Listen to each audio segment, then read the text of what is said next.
ಕಾಯಕ ಸಮಾಜಗಳ ಸಂಘ ಸಂಸ್ಥೆಗಳು ಹಾಗೂ ಸಮಾಜದ ಸರ್ವ ಮುಖಂಡರ ಸಹಕಾರದೊಂದಿಗೆ ನೀವು ಇವತ್ತು ಮಾದಾರ ಚೆನ್ನಯ್ಯ, ಮಾದಾರ ಧೂಳಯ್ಯ, ಡೋಹರ ಕಕ್ಕಯ್ಯ, ಸಮಗಾರ ಹರಳೆಯ ಹಾಗೂ ಉರ್ಲಿಕ ವ್ಯಕ್ತಿ ಶರಣರ ಜಯಂತಿಯನ್ನು ನಾವು ಇವತ್ತು ಆಚರಣೆ ಮಾಡ್ತಾ ಇದ್ದೇವೆ.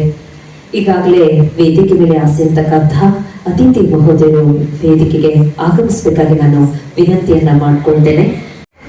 ಮಾನ್ಯ ಶಾಸಕರಾದಂಥ ಶ್ರೀಯುತ NH ಕೋನರಡ್ಡಿಯವರು ಆಗಮಿಸಿದ್ದಾರೆ. ಅವರಿಗೂ ನಾನು ಜಿಲ್ಲಾಡಳಿತ, ಕನ್ನಡ ಮತ್ತು ಸಂಸ್ಕೃತಿ ಇಲಾಖೆ ಹಾಗೂ ತಮ್ಮೆಲ್ಲರ ಪರವಾಗಿ ತುಂಬ ಹೃದಯದ ಸ್ವಾಗತವನ್ನ ಬಯಸ್ತೇನೆ.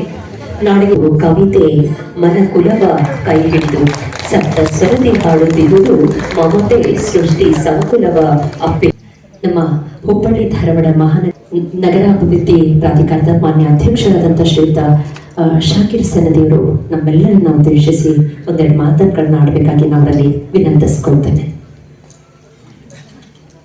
ಕಾಯಕ ಏನಿರುತ್ತಲ್ಲ, ಆ ಕಾಯಕವನ್ನ ಫುಲ್ ಕಮಿಟ್ಮೆಂಟ್ ನಿಂದ ಮಾಡಿದಾಗ ಅದನ್ನ ಪರಿಪೂರ್ಣ ಅರ್ಥವನ್ನು ಮಾಡಿಕೊಂಡು ನಮಗೆ ಕೊಟ್ಟಂತ ರೆಸ್ಪಾನ್ಸಿಬಿಲಿಟಿಗಳ ಮೇಲೆ ನಮ್ಮ ಏನು ಕಾಯಕ ಇದೆ ಅದನ್ನ ಪೂರ್ಣ ಪ್ರಮಾಣದಲ್ಲಿ ಮಾಡಿದಾಗ ನಾವು ಶರಣರಾಗ್ತೀವಿ ಅಂತ ಹೇಳಿ ನಾವು ತಿಳ್ಕೊಂತೀವಿ. ಇವತ್ತು ಶರಣ ಚೆನ್ನಯ್ಯ ಅವರಾಯಿತು, ಶರಣ ಡೋಳಯ್ಯ, ಶರಣ ಕಕ್ಕಯ್ಯ, ಶರಣ ಹರಳಯ್ಯ ಹಾಗೂ ಶರಣು ಊರಲಿಂಗ ಪೆದ್ದೆಯವರ ಜಯಂತಿಯನ್ನು ನಾವು ಆಚರಣೆ ಮಾಡ್ತಾ ಇದ್ವಿ. ಅವರ ಭಾವಚಿತ್ರಗಳನ್ನ ಇಟ್ಕೊಂಡು ಈ ಶರಣ ಜಯಂತಿ ಅಂತ ನಾವು ಮಾಡ್ತಾ ಇದ್ವಿ. ನಾವು ಸ್ವಲ್ಪ ಹಿಂದ್ಗಡೆ ಹೋದಾಗ ನಮ್ಮ ಬಸವಣ್ಣವರ ಕಾಲದಲ್ಲಿ ನಾವು ನೋಡಿದಾಗ ಇವೆಲ್ಲ ಶರಣರು ಅವತ್ತ ಯಾಕೆ ಬಂದರು, ಎಲ್ಲ ಶರಣರು ಯಾವಾಗ ಹುಟ್ಕೊಂಡ್ರು, ಬೇರೆ ಬೇರೆ ಜಾತಿ ಧರ್ಮಗಳಿಂದ ಬಂದ್ರು, ಅವ್ರಿಗೆಲ್ಲರಿಗೂ ಬಸವಣ್ಣವರು ಶರಣರು ಅಂತ ಹೇಳಿದ್ರು. ಮತ್ತು ಅವರು ಮಾಡಿದಂಥ ವಚನಗಳನ್ನ ಎಲ್ಲ ಒಂದುಗೂಡಿಸಿ ಈ ಅಂದಿನ ಈ ರಾಷ್ಟ್ರಕ್ಕೆ ಒಂದೇನೋ ಉದ್ಧಾರ ಮಾಡಲಿಕ್ಕೆ ಇದೇನು ಸೋಷಿಯಲ್ ರೆಸ್ಪಾನ್ಸಿಬಿಲಿಟಿಗಳನ್ನ ಹಂಚಿ ಅವ್ರಿಗೆಲ್ಲ ಬೇರೆ ಬೇರೆ ರೆಸ್ಪಾನ್ಸಿಬಿಲಿಟಿಯಲ್ಲಿ ಕೆಲಸ ಮಾಡಿಸ್ಕೊಂಡು ಹೋದ್ರಲ್ಲ, ಅದನ್ನ ನಾವು ನೆನೆಸ್ಕೋಬೇಕು. ಇತಿಹಾಸವನ್ನು ನಾವು ಓದದೆ ಹೋದ್ರೆ, ಈ ಶರಣರ ಇತಿಹಾಸ, ಇವರು ಬರೆದಂತ ವಚನಗಳನ್ನು ನಾವು ಓದದೆ ಹೋದ್ರೆ ನಾವು ಈ ಜೀವನದಲ್ಲಿ ಏನು ಸಾರ್ಥಕ ಮತ್ತು ಸಾಧನೆ ಮಾಡಲಿಕ್ಕೆ ಸಾಧ್ಯ ಆಗಲಿಕ್ಕಿಲ್ಲ. ಇವತ್ತು ಬಹಳಷ್ಟು ಟೆಕ್ನಿಕಲಿಟಿಯಲ್ಲಿ ನಾವು ಬಿದ್ದಿದ್ದೀವಿ. ಅಕಾಡೆಮಿಕಲಿ ಸಿಕ್ಕಾಪಟ್ಟೆ ರೆಸ್ಪಾನ್ಸಿಬಿಲಿಟಿ ಇರೋದ್ರಿಂದ ನಾವು ಹಿಂದಿನ ಅಧ್ಯಯನ ಇತಿಹಾಸವನ್ನು ಅಧ್ಯಯನ ಮಾಡಲಿಕ್ಕೆ ನಮ್ಮಿಂದ ಎಲ್ಲೂ ಆಗ್ತಾ ಇಲ್ಲ. ನಾವು ಇತಿಹಾಸ ಓದಿದ್ರೆ ನಾವು ಮುಂದಿನ ಇತಿಹಾಸ ಸೃಷ್ಟಿ ಮಾಡಲಿಕ್ಕೆ ಚಾಲೆಂಜ್ ಆಗಿ ನಾವು ಅಕ್ಸೆಪ್ಟಬಿಲಿಟಿ ಆಗುತ್ತೆ ಅಂತ ಹೇಳಿ ನಾನು ನಂಬಿದ್ದೇನೆ. ಇತಿಹಾಸ ಅರ್ಥ ಮಾಡ್ಕೊಳ್ಳದೆ ಹೋದರೆ ಈ ಶರಣರ ರೆಸ್ಪಾನ್ಸಿಬಿಲಿಟಿ, ಈ ಶರಣರ ಸ್ಯಾಕ್ರಿಫೈಸ್, ಈ ಶರಣರು ಮಾಡಿದಂಥ ವಚನಗಳನ್ನು ನಾವು ತಿಳಿದೇ ಹೋದರೆ, ಯಾಕಂದ್ರೆ ಅಲ್ಲಿ ಬರೆದಂಥ ಪ್ರತಿ ಒಂದು ವಚನದಲ್ಲಿನೂ ಒಂದು ಮೆಸೇಜ್ ಇದೆ, ಅವ್ರಿಗೆ ಪ್ರಾಕ್ಟಿಕಲ್ ಮೆಸೇಜ್ ಇದೆ. ಇವತ್ತು ನಾವು ಏನೋ ಗೂಗಲಲ್ಲಿ ಸ್ವಲ್ಪ ರಿಸರ್ಚ್ ಮಾಡ್ಕೋತೀವಿ, ಒಂದು 4-5 ಪೇಜ್ ಓದ್ಕೋತೀವಿ, ಅದರಿಂದ ನಾಲೆಜ್ ಬೆಳಲಿಕ್ಕೆ ಸಾಧ್ಯನೇ ಇಲ್ಲ. ನಾವು ಪುಸ್ತಕದ ಜೊತೆ ದೋಸ್ತಿ ಮಾಡ್ಕೊಂಡೇ ಹೋದ್ರೆ, ಪುಸ್ತಕದ ಜೊತೆ 4-5 ತಾಸು ಅಥವಾ 8 ತಾಸು ಕಳೆದೇ ಹೋದ್ರೆ ನಮ್ಗೆ ಏನು ಗೊತ್ತಾಗ್ಲಿಕ್ಕೆ ಸಾಧ್ಯ ಇಲ್ಲ. ಟೈಮ್ ಏನ್ ಗೊತ್ತಾಗ್ಬೋದು, ಇನ್ಸ್ಟಂಟ್ ಗೊತ್ತಾಗ್ಬೋದು, ಒಂದು 4 ಲೈನ್ ಗೊತ್ತಾಗ್ಬೋದು, ಅದರಿಂದ ನೀವು ಡ್ರ್ಯಾಗ್ ಮಾಡ್ಕೊಂಡು ಹೋಗೋದು ಹೊರತಾಗಿ ನಿಮ್ಗೆ ಪೂರ್ಣ ಪ್ರಮಾಣದಿಂದ ಹಿಸ್ಟ್ರಿ ತಿಳಿದೇ ಹೋದ್ರೆ ನಿಮ್ ಟಾರ್ಗೆಟ್ ಅಚೀವ್ ಮಾಡ್ಲಿಕ್ಕೆ ಸಾಧ್ಯ ಆಗೋದಿಲ್ಲ. ನಾವೊಂದೇನೋ ಹುಟ್ಟಿದ್ದೀವಿ, ನಮ್ದೊಂದೇನೋ ರೆಸ್ಪಾನ್ಸಿಬಿಲಿಟಿ ಇದೆ ಅಂದಾಗ ನಮ್ದೊಂದು ಟಾರ್ಗೆಟ್ ಇಟ್ಕೊಂಡು ನಾವು ಜೀವನ ಮಾಡ್ತೀವಿ. ಯಾರನ್ನೋ ಒಬ್ಬರನ್ನ ನಾವು ರೋಲ್ ಮಾಡೆಲ್ ಆಗಿ ಜೀವನ ಮಾಡ್ಕೊಳ್ತೀವಿ. ಆ ರೋಲ್ ಮಾಡೆಲ್ ಒಂದು ಟಾರ್ಗೆಟ್ ಏನು ಅಚೀವ್ ಮಾಡ್ಬೇಕಿರುತ್ತಲ್ಲ, ಅದಕ್ಕೆ ನೀವು ಈ ಪುಸ್ತಕ ಜೊತೆ ದೋಸ್ತಿ ಮಾಡ್ಕೋಬೇಕು, ಅರ್ಥ ಮಾಡ್ಕೋಬೇಕು. ಬರೀ ಓದಿದ್ರೆ ಸಾಗ್ಲಿಕ್ಕಿಲ್ಲ, ಇವ್ರನ್ನ ಅರ್ಥ ಮಾಡ್ಕೊಂಡು ಇವ್ರನ್ನ ನಮ್ಮಲ್ಲಿ ನಾವು ಅಳವಡಿಸ್ಕೊಳ್ಬೇಕು. ರೆಸ್ಪಾನ್ಸಿಬಿಲಿಟೀಸ್ ಬರ್ತಾಗ ರೆಸ್ಪಾನ್ಸಿಬಿಲಿಟೀಸನ್ನ ನಾವು ಪೂರ್ಣ ಪ್ರಮಾಣದಲ್ಲಿ ಕಮಿಟ್ಮೆಂಟ್ ಆಗಿ ಪೂರ್ಣ ಮಾಡೋದಕ್ಕೆ ಸಾರ್ಥಕ ಆಗ್ಲಿಕ್ಕಿಲ್ಲ. ಆದ್ರಿಂದ ನೀವೆಲ್ಲರೂ ಶರಣರಾಗಬೇಕಂದ್ರೆ ನಮ್ಮ ನೇಬರ್ಹುಡ್ ಜೊತೆ ಒಳ್ಳೆ ಕಾರ್ಯಕ್ರಮ ಕೊಂಡ್ಕೊಂದಿಗೆ ಕುಮಾರ್ ಬೆಕ್ಕೇರಿವರೆಗೂ ನಾನು ಒಂದಿಷ್ಟು ನನ್ನ ಮಾತು ಮುಗಿಸ್ತೀನಿ. ಜೈ ಹಿಂದ್, ಜೈ ಕರ್ನಾಟಕ. ವಿವಿಧ ನಾಯಕರು ಶರಣರ ವಿಷಯದ ಕುರಿತು ತಮ್ಮೆಲ್ಲರ ಸಮ್ಮುಖದಲ್ಲಿ ವಿಶೇಷ ಉಪನ್ಯಾಸವನ್ನ ನೀಡೋದಕ್ಕೆ ವಿಶೇಷ ಉಪನ್ಯಾಸಕರು ಆಗಮಿಸಿದ್ದಾರೆ. ನಾನು ಅವರಲ್ಲಿ ಒಂದು ವಿನಂತಿಯನ್ನ ಮಾಡ್ಕೊಳ್ತೇನೆ. ಎಲ್ರಿಗೂ 10 ನಿಮಿಷದ ಕಾಲಾವಧಿಯನ್ನ ಮೀರಿದಂತೆ ತಮ್ಮ ವಿಷಯವನ್ನ ನೇರವಾಗಿ ಪ್ರಸ್ತಾಪ ಮಾಡಬೇಕಾಗಿ ವಿನಂತಿಸ್ಕೊಳ್ತೇನೆ. ಈಗ ಶ್ರೀ ಮಾದಾರ ಚೆನ್ನಯ್ಯ ಹಾಗೂ ಶ್ರೀಯುತ ಮಾದಾರ ಧೂಳೆಯವರ ಕುರಿತು ನಮ್ಮ ರಾಜ್ಯಶಾಸ್ತ್ರ ವಿಭಾಗ ಕರ್ನಾಟಕ ಕಲಾ ಮಹಾವಿದ್ಯಾಲಯದ ಪ್ರಾಧ್ಯಾಪಕರಾದಂಥ ಶ್ರೀಯುತ ಡಾಕ್ಟರ್ ಮಹಾದೇವಪ್ಪ ದಳಪತಿಯವರು ಮಾತನಾಡಬೇಕಾಗಿ ವಿನಂತಿ. ಕನ್ನಡ ಮತ್ತು ಸಂಸ್ಕೃತಿ ಇಲಾಖೆ ಧಾರವಾಡ ಈ ಸಂಸ್ಥೆಗಳ ಸಹಯೋಗದಲ್ಲಿ ಇವತ್ತು ಆಯೋಜನೆ ಮಾಡಿರ್ತಕ್ಕಂಥ ಕಾಯಕ ಶರಣರ ಜಯಂತಿ ಕಾರ್ಯಕ್ರಮ ಈಗಾಗಲೇ ಉದ್ಘಾಟನೆಗೊಂಡಿದೆ. ಮಾನ್ಯ ಉದ್ಘಾಟಕರು, ಅಧ್ಯಕ್ಷರು, ಆಹ್ವಾನಿತರು ಮಾತನಾಡಿದ್ದಾರೆ. ನಾವು ನೇರವಾಗಿ ವಿಷಯಕ್ಕೆ ಬರುವುದಾದ್ರೆ, ಸರ್ಕಾರನೇ ಈ ಕಾರ್ಯಕ್ರಮನ ಆಯೋಜನೆ ಮಾಡುತ್ತಿರುವಾಗ ನಮ್ಮ ಸಮಾಜದವರು, ಈ ತಳ ಸಮುದಾಯದ ಎಲ್ಲ ಬಂಧುಗಳು ಬಹುಶಃ ಇದರಲ್ಲಿ ಹೆಚ್ಚಿನ ಸಂಖ್ಯೆಯಲ್ಲಿ ಭಾಗವಹಿಸಬೇಕು. ನಮ್ಮ ಹಬ್ಬ ಹರಿದಿನಗಳು ಎಲ್ಲದಕ್ಕೂ ನಾವು ಅಟೆಂಡ್ ಆಗ್ತೀವಿ. ಇಂಥ ಕಾಯಕ ಶರಣರ ಜಯಂತಿಗಳಿಗೆ ನಾವು ಹಾಜರಾಗಬೇಕು. ಯಾಕಂದ್ರೆ ಸರ್ಕಾರನೇ ಈ ಕಾರ್ಯಕ್ರಮ ಆಯೋಜನೆ ಮಾಡಿದೆ. ಉಳಿದಂಗೆ ನಮ್ಮ ಸಮಾಜದ ಕಾರ್ಯಕ್ರಮ ನಡೀತವ, ನಮ್ಮ ಸಮಾಜಕ್ಕೆ ಒಬ್ಬೊಬ್ರು ಶರಣರಿದ್ದಾರೆ, ಅವ್ರ ಜಯಂತಿ ಮಾಡ್ತೀವಿ, ಅವಾಗ ಅನಿವಾರ್ಯ ಕೊಡೋದು. ಆದ್ರೆ ಇದು ಸರ್ಕಾರದ ಒಂದು ಕಾರ್ಯಕ್ರಮ. ನಾನು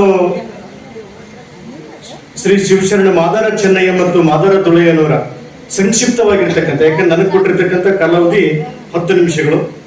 10 ನಿಮಿಷಗಳು ಅಂತ ಹೇಳಿದ್ರೆ ನನಗೆ 2 ಶರಣರ ಬಗ್ಗೆ ಮಾತಾಡಕ್ಕೆ ಹೇಳಿದ್ದಾರೆ. ಹಂಗಾಗಿ ಸ್ವಲ್ಪ ಹೆಚ್ಚು ಕಡಿಮೆ ಆದ್ರೂ ದಯವಿಟ್ಟು ಕ್ಷಮೆ ಇರಲಿ. ಮೊದಲನೇದಾಗಿ ಶಿವಶರಣ ಮಾದಾರ ಚೆನ್ನಯ್ಯನವರು, ಭಾರತ ಅಂತ ಹೇಳಿದ್ರೆ ಇದು ಒಂದು ದೇಶ. ಭಾರತ ಅಂದ್ರೆ ಇದೊಂದು ದೇಶ. ಅನೇಕ ಸಂತರು, ಶರಣರು, ದಾರ್ಶನಿಕರು, ವಿಜ್ಞಾನಿಗಳು, ತತ್ವಜ್ಞಾನಿಗಳು, ವಿದ್ವಾಂಸರು, ಸಂವಿಧಾನ ತಜ್ಞರು ಜನ್ಮ ತಾಳಿ ಅನೇಕ ವಿಚಾರಗಳನ್ನ ನಮಗೆ ಬಿಟ್ಟು ಅವರು ಆ ವಿಚಾರಗಳ ಜೊತೆ ಬದುಕಿ ಹೋಗಿರ್ತಕ್ಕಂಥ ಪುಣ್ಯಭೂಮಿ ಇದು. ಇಂಥ ಪುಣ್ಯಭೂಮಿಯಲ್ಲಿ ಅನೇಕ ಶರಣರು ಆಗಿ ಹೋಗಿದ್ದಾರೆ. ಅದರಲ್ಲಿ ವಿಶೇಷವಾಗಿ 12ನೇ ಶತಮಾನ ಮಾನವೀಯತೆಯನ್ನು ಉಳಿಸಲಿಕ್ಕಾಗಿ, ಮಾನವೀಯತೆಯನ್ನು ಗೌರವಿಸಲಿಕ್ಕಾಗಿ, ಸಮಾಜ ನಿರ್ಮಾಣಕ್ಕಾಗಿ, ಸಮಾನತೆಯ ಸಮಾಜದ ನಿರ್ಮಾಣಕ್ಕಾಗಿ ಪ್ರಾಮಾಣಿಕವಾಗಿ, ವಾಸ್ತವಿಕವಾಗಿ ಪ್ರಯತ್ನ ಮಾಡಿರ್ತಕ್ಕಂಥ ಯಾವುದಾದ್ರೂ ಒಂದು ಕಾಲಘಟ್ಟ ಇದ್ರೆ ಅದು 12ನೇ ಶತಮಾನ ಅಂತಕ್ಕಂಥ. ಆ 12ನೇ ಶತಮಾನದ ಅನುಭವ ಮಂಟಪ, ಅವತ್ತಿನ ಒಂದು ಪಾರ್ಲಿಮೆಂಟ್, ಇವತ್ತೇನು ನಾವು ಸಂಸತ್ತು ಅಂತ ಕರಿತೀವಿ, ಅದನ್ನು ವಿಶ್ವದ ಮೊದಲ ಸಂಸತ್ತು ಅಂತ ಕರಿತೀವಿ ನಾವು. ಆ ವಿಶ್ವದ ಮೊದಲ ಸಂಸತ್ತಿನ ಅಧಿಪತಿ ಅಲ್ಲಮ ಪ್ರಭುಗಳು. ಅದರ ಮುಖ್ಯ ಕೇಂದ್ರ ಬಿಂದು ಜಗಜ್ಯೋತಿ ವಿಶ್ವಗುರು ಬಸವಣ್ಣನವರು. ಅದರಲ್ಲಿ ಎಲ್ಲರೂ ಭಾಗಿಯಾಗ್ತಕ್ಕಂಥವ್ರು ಎಲ್ಲರೂ ಅಂತ ಹೇಳಿದ್ರೆ ಎಲ್ಲ ತಳ ಸಮುದಾಯಗಳ ಶರಣರು ಅಂತಕ್ಕಂಥದ್ದು. ಇವತ್ತೇನು ನಾವು ಪಾರ್ಲಿಮೆಂಟ್ ಅಂದ ತಕ್ಷಣ ಎಲ್ಲಾ ಮೆಂಬರ್ಸ್ ನೋಡ್ತೀವಿ, ಹಂಗ ಅವತ್ತಿನ ಸಂಸತ್ತಿನಲ್ಲಿ ಎಲ್ಲ ತಳ ಸಮುದಾಯಗಳ ಭಕ್ತಿಯನ್ನ ಆಧರಿಸಿ ಮತ್ತೆ ಕಾಯಕವನ್ನ ಆಧರಿಸಿ ವೃತ್ತಿಯಲ್ಲಿ ತೊಡಗಿರ್ತಕ್ಕಂಥ ಎಲ್ಲ ತತ್ವಜ್ಞಾನಿಗಳು, ವಿದ್ವಾಂಸರಿಂದ ಕೂಡಿರ್ತಕ್ಕಂಥ ಒಂದು ಸಭೆ, ಅದೇ ಅನುಭವ ಮಂಟಪ ಅಂತಕ್ಕಂಥದ್ದು.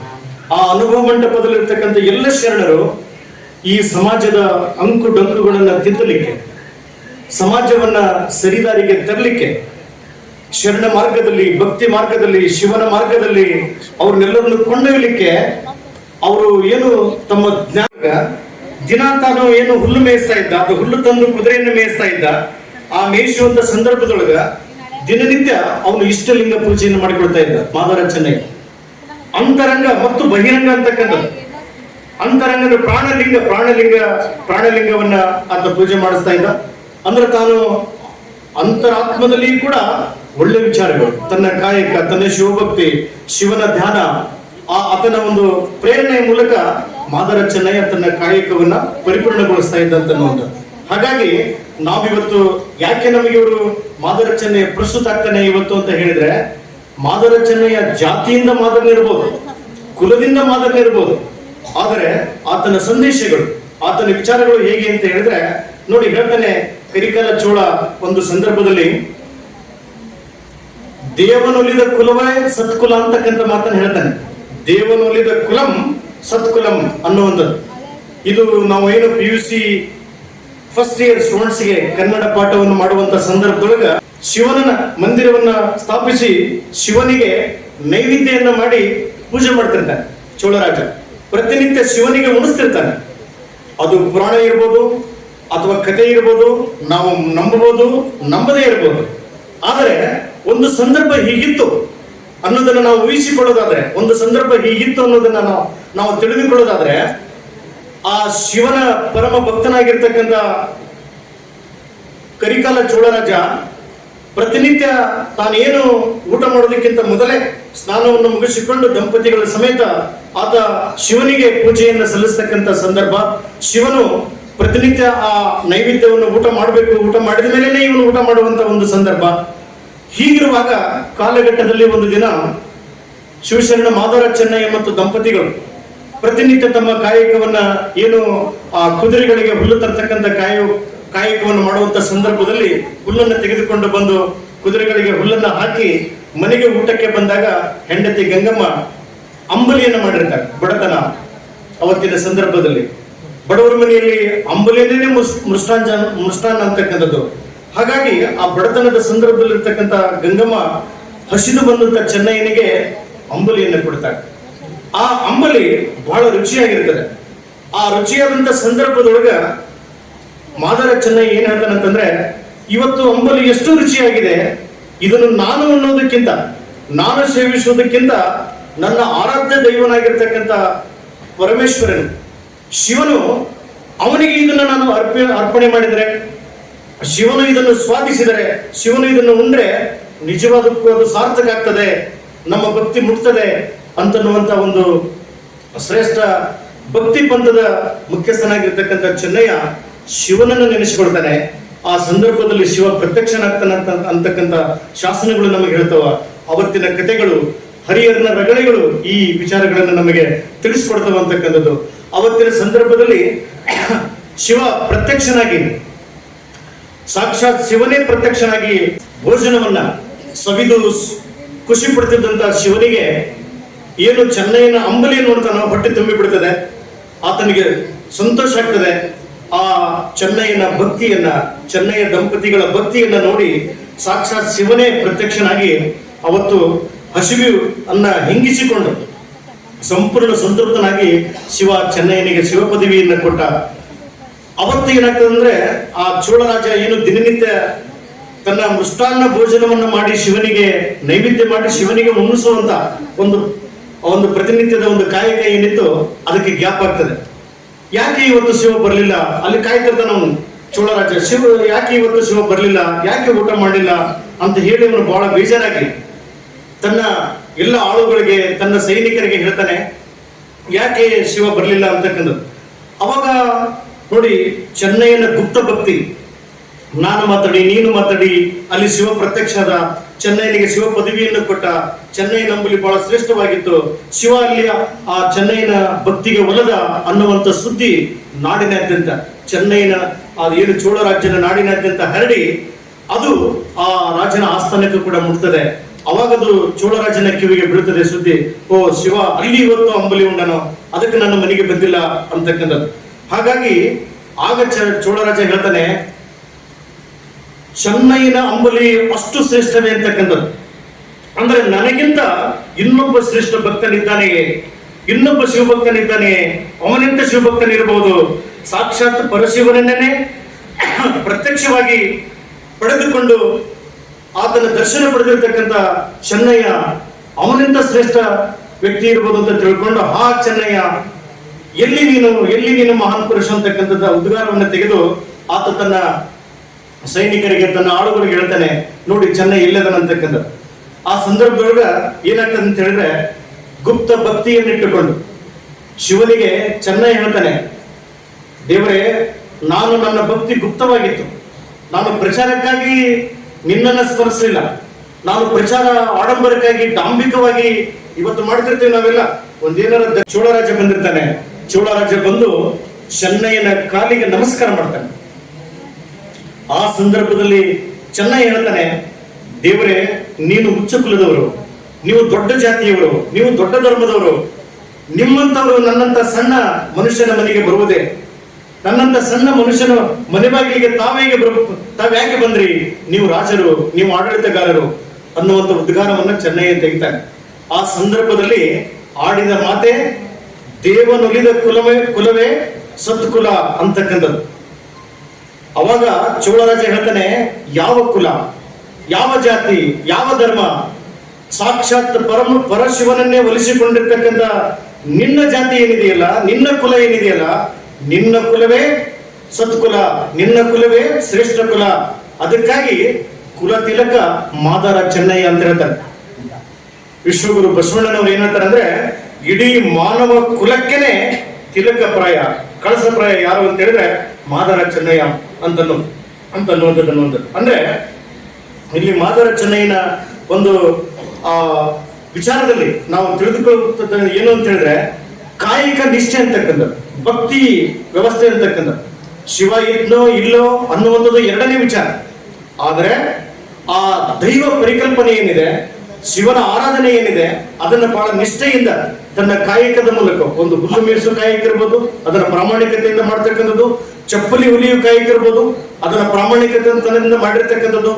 ಇವತ್ತು ನಾವು ಎಲ್ಲೆಲ್ಲ ಇಲಾಖೆಗಳಲ್ಲಿ ಏನೇನೆಲ್ಲ ಕೆಲಸ ಮಾಡ್ತಿರ್ತೇವೆ, ಎಷ್ಟು ಪ್ರಾಮಾಣಿಕವಾಗಿ ನಮ್ಮ ಕರ್ತವ್ಯಗಳನ್ನ ನಾವು ಮಾಡ್ತಿರ್ತೀವಿ.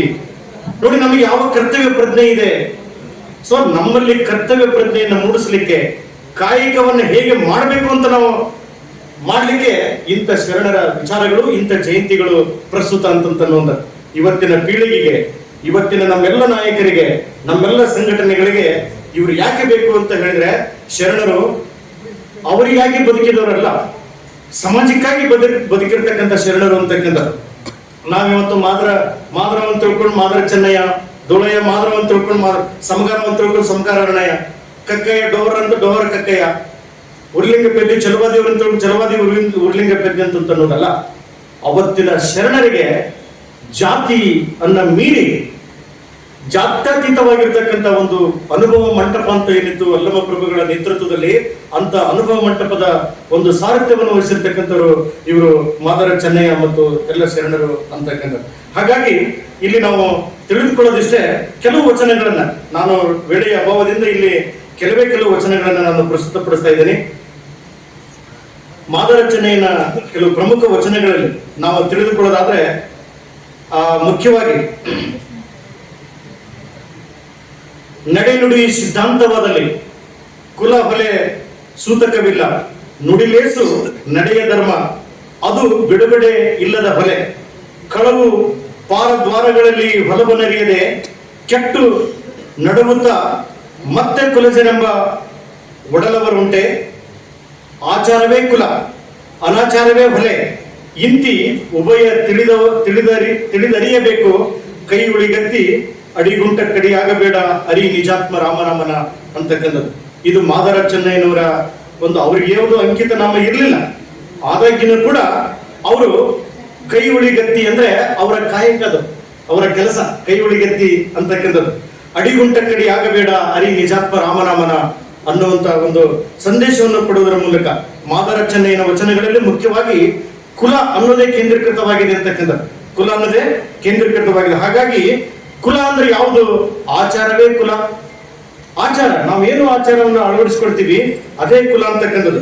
ಅನಾಚಾರವೇ ಹೊಲೆ. ಯಾವುದು ಕೆಟ್ಟದ್ದನ್ನು ಮಾಡ್ತೀವಿ, ಸುಳ್ಳು ಹೇಳ್ತೀವಿ, ಮೋಸ ಮಾಡ್ತೀವಿ, ಅದೇ ಹೊಲೆ ಅಂತಕ್ಕಂಥ ವಿಚಾರವನ್ನ ಚೆನ್ನಯ್ಯನವರು ಕೊಡ್ತಾರೆ ಅಂತಕ್ಕಂಥ. ಅದಕ್ಕೆ ಹೇಳ್ತಾರೆ ಅವರು, ಚೆನ್ನಯ್ಯ ಕುಲದ ಬಗ್ಗೆ ಮಾತನಾಡುವಾಗ ಏನ್ ಹೇಳ್ತಾರೆ ಅಂತಂದ್ರೆ, ಸಾಂಖ್ಯ ಸ್ವಪಚ. ನಾವೇನು ದೊಡ್ಡ ದೊಡ್ಡ ದಾರ್ಶನಿಕರು, ಋಷಿ ಮುನಿಗಳು ಅಂತ ನಾವೇನು ಹೇಳ್ತೀವಿ, ಅವರೆಲ್ಲರೂ ಕೆಳ ಕುಲದವರೇ ಅಂತಕ್ಕಂಥದ್ದು ಹೇಳ್ತಾರ, ಕೆಳ ಜಾತಿಯವರೇ ಅಂತಕ್ಕಂಥ ಮಾತನ್ನ ಹೇಳ್ತಾರೆ. ಶಾಂಖ್ಯ ಸ್ವಪಚ, ಅಗಸ್ತ್ಯ ಕಪಿಲ, ದುರ್ವಾಸ ಮಚ್ಚಿಗ, ದದಿಚಿ ಕೀಲಗ, ಕಶ್ಯಪ ಕಮ್ಮಾರ, ರೋಮಜ ಕಂಚುಗಾರ, ಕೌಂಡಿಲ್ಯ ನಾವಿದ ನೆಂಬುನರಿದು ಮತ್ತೆ ಕುಲವುಂಟೆಂದು ಛಲಕ್ಕೆ ಹೊರಲೇತಕ್ಕೆ ಎಂಬ ಮಾದರ ಚೆನ್ನಯ್ಯನ ವಿಚಾರಧಾರೆಗಳು ಬಸವಣ್ಣನವರ ಶರಣರ ಕ್ರಾಂತಿಗೆನೆ ಬುನಾದಿ ಹಾಕಿರುವ ಅಂತಕ್ಕಂಥದ್ದು. ಬಸವಣ್ಣನವರು ಒಂದೇನು ಶರಣ ಕ್ರಾಂತಿ ಇತ್ತು, ಅವತ್ತಿನ ಜಾತಿ ವ್ಯವಸ್ಥೆ, ಅವತ್ತಿನ ಅಸಮಾನತೆ ಸಮಾಜ, ಅವತ್ತಿನ ಮಹಿಳಾ ಶೋಷಣೆ, ಅವತ್ತಿನ ಮೂಢನಂಬಿಕೆಗಳು ಏನಿದ್ವು, ಇದಕ್ಕೆಲ್ಲವನ್ನು ಹೊಡೆದೋಡಿಸಲಿಕ್ಕೆ ಮಾದರ ಚೆನ್ನಯ್ಯನ ವಚನ ಏನಿತ್ತು, ಆ ಮಾದರ ಚೆನ್ನಯ್ಯನ ವಚನ ಇಡೀ ಬಸವಾದಿ ಶರಣರ ಕ್ರಾಂತಿಗೆ ಅದು ಬುನಾದಿಯಾಯಿತು ಅಂತಕ್ಕಂಥದ್ದು. ಅದಕ್ಕೆ ಮಾದರ ಚೆನ್ನಯ್ಯನವರನ್ನ ಆದ್ಯ ವಚನಕಾರ ಕುಲತಿಲಕ ಮಾದರ ಚೆನ್ನಯ್ಯ ಅಂತಕ್ಕಂಥ ಮಾತಿನಲ್ಲಿ ಅವ್ರನ್ನ ಹೇಳ್ತಾರೆ ಅಂತಕ್ಕಂಥದ್ದು. ಅಪ್ಪನು ನಮ್ಮ ಮಾದರ ಚೆನ್ನಯ್ಯ, ಬಪ್ಪನು ನಮ್ಮ ಡೋಹರ ಕಕ್ಕಯ್ಯ. ನೋಡಿ ಹೇಗೆ ಬಸವಣ್ಣನವರು, ಮಾದರ ಚೆನ್ನಯ್ಯನವರು 1165ರಲ್ಲಿ ಇವರು ನಿಧನರಾಗ್ತಾರೆ. ಇವರು ಕಾಲಘಟ್ಟದಲ್ಲಿ ಆ ಕಲ್ಯಾಣದಲ್ಲಿರ್ತಕ್ಕಂಥ ಸಂದರ್ಭದಲ್ಲಿ ಅವಾಗೇನು ಚೆನ್ನಯ್ಯನ ಅಂಬಲಿ ಏನು ಪ್ರಸಿದ್ಧಿ ಆಗ್ತದೋ ಕರಿಕಾಲ ಚೋಳರಾಜನ ಮೂಲಕ, ಮುಂದೆ ಬಸವಾದಿ ಶರಣರು ಬಸವಣ್ಣನವರು ಅಲ್ಲಿ ಕಂಚಿ ಪಟ್ಟಣಕ್ಕೆ ಹೋಗಿ ಶಿವಶರಣ ಮಾದರ ಚೆನ್ನಯ್ಯನವರನ್ನ ಕಲ್ಯಾಣಕ್ಕೆ ಕರೆದುಕೊಂಡು ಬರ್ತಾರೆ. ಅಲ್ಲಿ ಅನುಭವ ಮಂಟಪದಲ್ಲಿ ಶರಣರು, ಇಡೀ ಅನುಭವ ಮಂಟಪದ ಎಲ್ಲಾ ಶರಣರಲ್ಲಿ ಅತ್ಯಂತ ಹಿರಿಯ ಶರಣ, ವಯಸ್ಸಾಗಿರ್ತಕ್ಕಂಥ ಶರಣ ಯಾರು ಅಂತ ಹೇಳಿದ್ರೆ ಅಪ್ಪ ಮಾದಾರ ಚೆನ್ನಯ್ಯ ಅಂತಕ್ಕಂಥದ್ದು. ಸೊ ಅವರು ಬಸವಣ್ಣನವರಿಗೆ ಬಹಳ ವಯಸ್ಸಿನಲ್ಲಿ ಜಿಗಾಂಚದ ಅಂತರ ಇದ್ರೂ ಕೂಡ ಬಸವಣ್ಣನವರೇ ಸ್ವತಃ ಚೆನ್ನೈನನ್ನ ಕಲ್ಯಾಣಕ್ಕೆ ಕರೆದುಕೊಂಡು ಬಂದರು ಅಂತಕ್ಕಂಥದ್ದು. ಮುಂದೆ ಕಲ್ಯಾಣ ಕ್ರಾಂತಿ ಆಗ್ತದೆ. ಕಲ್ಯಾಣ ಕ್ರಾಂತಿ ಆದಂತ ಸಂದರ್ಭದೊಳಗೆ ಅನೇಕ ಶರಣರು, ಅಲ್ಲಿದ್ದಂತ ಶರಣರು ಕರ್ನಾಟಕ ರಾಜ್ಯದ ಮೂಲೆ ಮೂಲೆಗಳಲ್ಲಿ ತಮ್ಮ ಅಸ್ತಿತ್ವವನ್ನು ಉಳಿಸಿಕೊಳ್ಳಲಿಕ್ಕೆ ಅವರು ಅಡಗಿಕೊಳ್ತಾರೆ, ಓಡಿ ಬರ್ತಾರೆ. ಅವರು ಅಲ್ಲಿ ಇಲ್ಲಿ ಸಿಕ್ಕಂತ ವಚನಗಳನ್ನ ತೆಗೆದುಕೊಂಡು ಹೋಗ್ತಾರೆ. ಅಂತಹದ್ರಲ್ಲಿ ಶಿವಶರಣ ಮಾದಾರ ಚೆನ್ನಯ್ಯನವರು ಚಾಮರಾಜನಗರ ಜಿಲ್ಲೆ ಸಿದ್ದಯ್ಯನ ಕೋಟೆಗೆ ಹೋಗ್ತಾರೆ. ಮೈಸೂರಿನಲ್ಲಿ ಹತ್ತಿರ ಇರ್ತಕ್ಕಂಥ ಚಾಮರಾಜನಗರದ ಸಿದ್ದಯ್ಯನ ಕೋಟೆಯಲ್ಲಿ ಅವರು ವಾಸಿಸ್ತಾರೆ. ಅಲ್ಲಿ ಆ ಸಿದ್ದಯ್ಯನ ಕೋಟೆಯಲ್ಲಿ ಇವತ್ತಿಗೂ ಕೂಡ ಚೆನ್ನಯ್ಯನವರ ಸಮಾಧಿ ಇದೆ. ಅವರ ಮಕ್ಕಳು ತಿಮ್ಮರಾಜ ಮತ್ತು ಕೆಂಪಣ್ಣ, ಇವರಿಬ್ಬರು ಚೆನ್ನಯ್ಯನ ಮಕ್ಕಳು. ತಿಮ್ಮರಾಜ ಮತ್ತು ಕೆಂಪಣ್ಣ ಅಂತಕ್ಕಂಥವ್ರು ಇವತ್ತಿಗೆ ಕೂಡ ಆ ಚಾಮರಾಜನಗರ ಜಿಲ್ಲೆಯ ಕೊಳ್ಳೇಗಾಲ ತಾಲೂಕಿನ ಸಿದ್ದಯ್ಯನ ಕೋಟೆ ಅಂತಕ್ಕಂಥದ್ದು ಏನಿದೆ, ಅದು ಪವಿತ್ರವಾಗಿರ್ತಕ್ಕಂಥ ಚೆನ್ನಯ್ಯನ ಗದ್ದಿಗೆ ಇರತಕ್ಕಂಥ ಒಂದು ಗ್ರಾಮ ಸಿದ್ದಯ್ಯನ ಕೋಟೆ. ಅದರ ಬಾಜುನೇ, ಅದರ ಪಕ್ಕದಲ್ಲೇನೆ 2 ಊರುಗಳಿವೆ. ಅದಕ್ಕೆ ಒಂದು ತಿಮ್ಮರಾಜ ನಗರ, ಮತ್ತೊಂದು ಕೆಂಪಣ್ಣ ನಗರ ಅಂತಕ್ಕಂಥ ಹೆಸರುಗಳನ್ನ ಇವತ್ತಲ್ಲಿ ಇಟ್ಟಿದ್ದಾರೆ ಅಂತಕ್ಕಂಥದ್ದು. ಸೊ ಹೀಗೆ ಮಾದಾರ ಚೆನ್ನಯ್ಯನವರು ಶರಣ ಪರಂಪರೆಯಲ್ಲಿ, ವಚನ ಚಳವಳಿಯಲ್ಲಿ ಆದ್ಯ ವಚನ ಮತ್ತೆ ನಮಗೆ 2 ಶರಣರನ್ನ ಕೊಟ್ಟಿದ್ದೀರಿ. ಆ ಕಾರಣಕ್ಕಾಗಿ ದಯವಿಟ್ಟು ಕ್ಷಮೆ ಇರಲಿ. 5 ನಿಮಿಷದಲ್ಲಿ ಮುಗಿಸ್ತೀನಿ ಸರ್. ಸೊ ಮಾದಾರ ದುಳಯ್ಯ ಅನ್ನುವಂತ ಶರಣ, ಇವರ ತಂದೆ ಕಕ್ಕಯ್ಯ, ತಾಯಿ ನೂಲಿದೇವಿ ಅಂತ. ಇವರು 1160 ಕಾಲದಲ್ಲಿ, ಕ್ರಿಸ್ತ ಶಕ 1160 ಕಾಲಘಟ್ಟದಲ್ಲಿ ಬದುಕಿರ್ತಕ್ಕಂಥ ಒಬ್ಬ ಶ್ರೇಷ್ಠ ಭಕ್ತ, ಶಿವಭಕ್ತ ಮಾದಾರ ದುಳಯ್ಯ ಅಂತಕ್ಕಂಥದ್ದು. ಇವರು ಕಾಮಧೂಮ ಧೂಳೇಶ್ವರ ಇವ್ರದ್ದು ಅಂಕಿತ ನಾಮ. ಕಾಮಧೂಮ ಧೂಳೇಶ್ವರ ಇವರ ಅಂಕಿತ ನಾಮ. ಇಲ್ಲಿವರೆಗೆ ಸುಮಾರು 106 ವಚನಗಳು ಇವರು ದೊರೆತಿವೆ ಅಂತಕ್ಕಂಥದ್ದು. ಅದಕ್ಕಿಂತ ಹೆಚ್ಚು ವಚನಗಳಿವೆ. ಅದರಲ್ಲಿ 106 ವಚನಗಳನ್ನ ಇವರು ರಚನೆ ಮಾಡಿದ್ದಾರೆ ಅಂತಕ್ಕಂಥದ್ದು.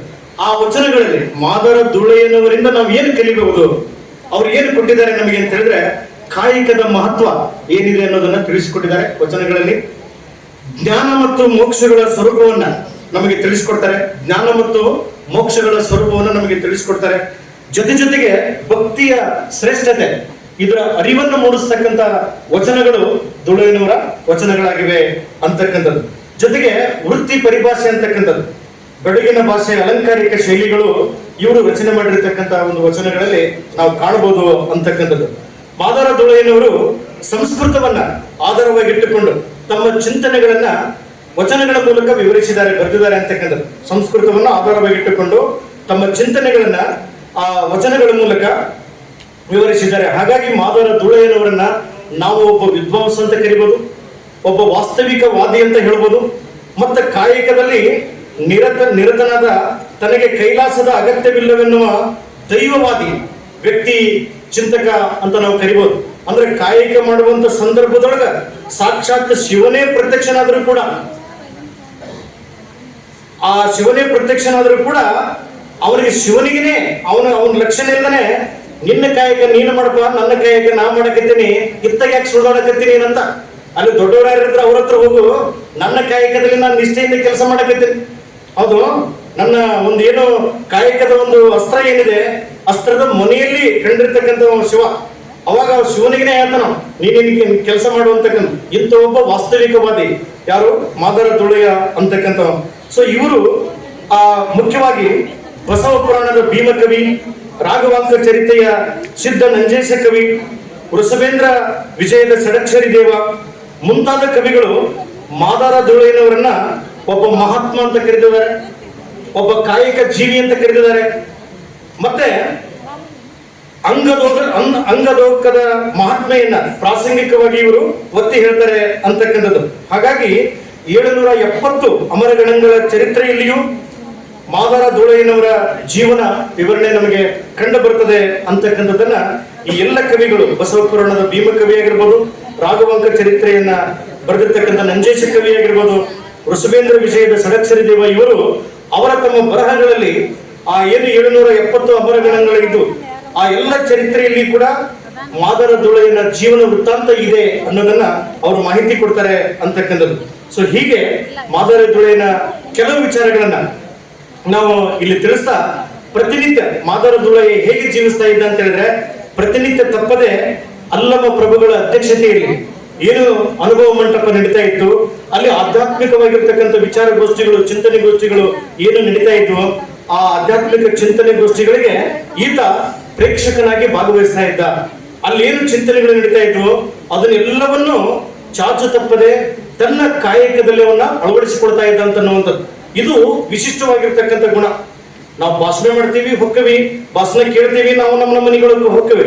ಆದ್ರೆ ಅವು ಮೌಲ್ಯಗಳು ಯಾವುವು, ಚಿಂತನೆಗಳು ಯಾವುವು, ನಮ್ಮ ಜೀವನಕ್ಕೆ ಅವು ಎಷ್ಟು ಉಪಯುಕ್ತವಾಗಿವೆ ಅನ್ನೋದನ್ನ ಅರಿತುಕೊಂಡು ಬದುಕುವರೆಷ್ಟು ಜನ ನಾವು ಇವತ್ತು ಅಂತಕ್ಕಂಥದ್ದು. ಅವತ್ತಿನ ಸಂದರ್ಭದೊಳಗ ಮಾದಾರ ಧೂಳಯ್ಯ ಎದಕ್ಕೆ ನಮಗೆ ಪ್ರಸ್ತುತ ಆಗ್ತಾರೆ ಅಂತ ಹೇಳಿದ್ರೆ, ಆ ಅನುಭವ ಮಂಟಪದಲ್ಲಿ ನಡೀತಕ್ಕಂಥ ಸಮಾಜದ ಚಿಂತನೆ, ವರ್ಗರಹಿತ ಸಮಾಜದ ಚಿಂತನೆ, ಜಾತ್ಯತೀತವಾಗಿರ್ತಕ್ಕಂಥ ಚಿಂತನೆ ಏನಿತ್ತು ಆ ಎಲ್ಲ ಚಿಂತನೆಗಳನ್ನ ತನ್ನ ಕಾಯಕದಲ್ಲಿ ಆತ ಅಳವಡಿಸಿಕೊಡ್ತಾ ಇದ್ದ ಅಂತನ್ನುವಂಥದ್ದು. ಸೊ ಹೀಗೆ ಆತ ಒಬ್ಬ ಅಚಲವಾಗಿರ್ತಕ್ಕಂಥ ಒಬ್ಬ ಶಿವಭಕ್ತನಾಗಿದ್ದ ಅಂತಕ್ಕಂಥದ್ದು. ಮತ್ತೆ ಅವ ಹೇಳ್ತಾನ ಒಂದು ಸಂದರ್ಭದಲ್ಲಿ, ಅಟ್ಟಿಯ ಚುಚ್ಚುವ ಉಳಿಯ ಮನೆಯಲ್ಲಿ ಪ್ರತ್ಯಕ್ಷವಾದ ಪರಮೇಶ್ವರನ ಕಂಡು ಇತ್ತಲೇಕಯ್ಯ ಕಾಯದ ತಿಂತಿಯ ಹೊತ್ತಾಡುವವನ ಮುಂದೆ ನಿನ್ನ ಭಕ್ತರ ಟಾವಿನಲ್ಲಿಗೆ ಹೋಗಿ ಅವರ ಮುಕ್ತಿಯ ಮಾಡು. ನೀ ಹೊತ್ತ ಬಹುರೂಪದಿ ತಪ್ಪದೆ ರಜತ ಬೆಟ್ಟದ ಮೇಲಕ್ಕೆ ಹೋಗು, ಕಾಮಧೂಮ ಧೂಳೇಶ್ವರನ ಕರುಣದಿಂದ ನಿನ್ನ ಬದುಕು ಅಂತಕ್ಕಂಥ ಒಂದು ವಚನವನ್ನ ಆತ ಬರೆದಿದ್ದಾನೆ ಅಂತಕ್ಕಂಥದ್ದು. ಸೊ ಹೀಗೆ ಆ ಪರಮೇಶ್ವರನು ಪ್ರತ್ಯಕ್ಷನಾದರೂ ಲೆಕ್ಸಿಸದೆ ಧೂಳಯ್ಯನ ಕಾಯಕ ನಿಷ್ಠೆ ಅದ್ಭುತವಾಗಿರ್ತಕ್ಕಂಥದ್ದು ಅಂತನ್ನುವಂಥದ್ದು. ಹಗಲು ಚಪ್ಪಲಿಗಳನ್ನು ಹೊಲಿದು ಸಾಯಂಕಾಲ ಅನುಭವ ಮಂಟಪದ ಸದ್ಗೋಷ್ಠಿಯಲ್ಲಿ ಅಥವಾ ಚಿಂತನಗೋಷ್ಠಿಯಲ್ಲಿ ಈತ ಭಾಗವಹಿಸ್ತಾ ಇದ್ದ ಅಂತನ್ನುವಂಥದ್ದು. ಸೊ ಹೀಗೆ ಕಾಯಕದಲ್ಲಿ ನಿರತನಾದಡೆ ಗುರು ದರ್ಶನವಾದಡು ಮರೆಯಬೇಕು, ಲಿಂಗ ಪೂಜೆಯಾದಡು ತೊರೆಯಬೇಕು, ಜಂಗಮ ಮುಂದಿದ್ದಡು ಹಂಗು ಹರಿಯಬೇಕು, ಕಾಯಕವೇ ಕೈಲಾಸವಾದ ಕಾರಣ ಅನ್ನುವಂತ ಏನು ಅನುಭವ ಮಂಟಪದ ಒಂದು ನಿರ್ದೇಶನ ಇತ್ತು, ಆ ನಿರ್ದೇಶನದಂತೆ ಬದುಕಿರ್ತಕ್ಕಂಥ ಒಬ್ಬ ಮಹಾನ್ ಶರಣ ಯಾರಾದ್ರೂ ಇದ್ರೆ ಆತ ಮಾದಾರ ಧೂಳಯ್ಯ ಅಂತಕ್ಕಂಥ ಮಾತನ್ನ ಹೇಳ್ತಾ, ಇಷ್ಟು ವಿಚಾರಗಳನ್ನ ನಿಮಗೆ ಹಂಚಿಕೊಳ್ಳಲಿಕ್ಕೆ ನನ್ನನ್ನು ಕೂಡ ಸಂಪನ್ಮೂಲ ವ್ಯಕ್ತಿಯನ್ನಾಗಿ ಕರೆದು ಅವರು ಕೊಟ್ಟಿದ್ದ 10 ನಿಮಿಷ ಆದ್ರೂ ಕೂಡ ನಾನು ಒಂದು ಶರಣರ ವಿಚಾರಗಳನ್ನ, ಈ ಎಲ್ಲ ಶರಣರ ವಿಚಾರಗಳು ಅವಕಾಶಕ್ಕಾಗಿ ಶರಣಾರ್ಥಿಗಳು. ಇದೀಗ ಡೋಹರ ಕಕ್ಕಯ್ಯರ ಕುರಿತಾಗಿ ಮಾತನಾಡ್ತಾ ಇದ್ದಾರೆ ಶರಣ ಹರಳೆಯ ಪತ್ರಿಕೆಯ ಸಂಪಾದಕರಾದಂತಹ ಡಾಕ್ಟರ್ ಮಾರ್ಕಂಡೇಯ ಅಂತ. ಯಾಕಂದ್ರೆ ಚೆನ್ನಯ್ಯ, ಕಕ್ಕಯ್ಯ, ಹರಳಯ್ಯ, ಧೂಳಯ್ಯ, ಪುಡ್ಲಿಂಗ ಪೆದ್ದಿ ಎಲ್ಲ ಶರಣರ ಬಂಧುಗಳಾದಂಥ ನೀವು ಇಲ್ಲಿ ಕಾರ್ಯಕ್ರಮಕ್ಕೆ ಯಶಸ್ವಿಯನ್ನುಗೊಳಿಸ್ತಾ ಇದ್ದೀರಿ. ನಿಮಗೆ ಮೊದಲು ನಮ್ಮ ಶರಣಾರ್ಥಿಗಳು. ಇನ್ನು ಎರಡನೇದಾಗಿ ಅಕ್ಕನ ಬಳಗದವರು ಭಾಳ ಚೆನ್ನಾಗಿ ಹಾಡಿದ್ದಾರೆ. ಆದರೆ 5 ಕಾಯಕದ ಶರಣರನ್ನ ಹಾಡ ಹೇಳಿದ್ರೆ ನನಗೆ ಸಂತೋಷ ಆಗ್ತದೆ. ಇಲ್ಲ, ಆ ಕಾಯಕದ ಶರಣರ ಮೇಲೆ ಒಂದು ಹಾಡ ಅಂತೀನಿ. ಆದರೆ ಅನುಭವದ ಕಲ್ಯಾಣ ನೋಡಿರಿ ಬಸವನ ಭಕ್ತಿ ಕಲ್ಯಾಣ, ನೋಡಿರಿ ಬಸವನ ಭಕ್ತಿ ಕಲ್ಯಾಣ. ಮಡಿವಾಳ ಮಾತಯ್ಯ ಮೇದಾರ ಕೇತಯ್ಯ, ಮಡಿವಾಳ ಮಾತಯ್ಯ ಮೇದಾರ ಕೇತಯ್ಯ, ಮಡಿವಾಳ ಮಾತಯ್ಯ ಎನ್ನುವ ಕಲ್ಯಾಣ ಶಿವನ ಕಲ್ಯಾಣ. ಶಿವ ಶರಣರ ಅನುಭವದ ಕಲ್ಯಾಣ ನೋಡಿರಿ ಬಸವನ ಭಕ್ತಿ ಕಲ್ಯಾಣ. ಪೇಚಿಗೆ ಬರದಂತೆ ಸುಮಾರು 270 ಊಟ. ಇನ್ನು 10 ಮಿನಿಟ್ನಲ್ಲಿ ಹೇಳಿ ಅಂತ ನಮ್ಮ ಅಪ್ಪಗಳು. ನಾ 10 ಮಿನಿಟ್ನಾಗ ಹೆಂಗೆ ಹೇಳಬೇಕು ಸಾಧ್ಯ ಇಲ್ಲ. ಒಂದು ಮಾತು ಅವ್ರ ಬಗ್ಗೆ ಹೇಳ್ತೀನಿ, ನೆನ್ಪಿಟ್ಟು ಏನು ಅಂತಂದ್ರೆ, ಎಲ್ಲರೂ ಅವರಿಗೆ ಬಪ್ಪ ಅಂತ ಕರೆದಾರೆ. ಅಪ್ಪ ಮಾದಾರ ಚೆನ್ನಯ್ಯ, ಬಪ್ಪ ಡೋಳ ಕಕ್ಕಯ್ಯ. ಬಪ್ಪ ಅಂದರೆ ದೊಡ್ಡಪ್ಪ, ಚಿಕ್ಕಯ್ಯ ಸಮಗಾರ ಹಳೆಯ. ಇವರು 3 ಮಂದಿ ಬಸವಣ್ಣನವರಿಗೆ ಬಹಳ ಪ್ರಿಯರು.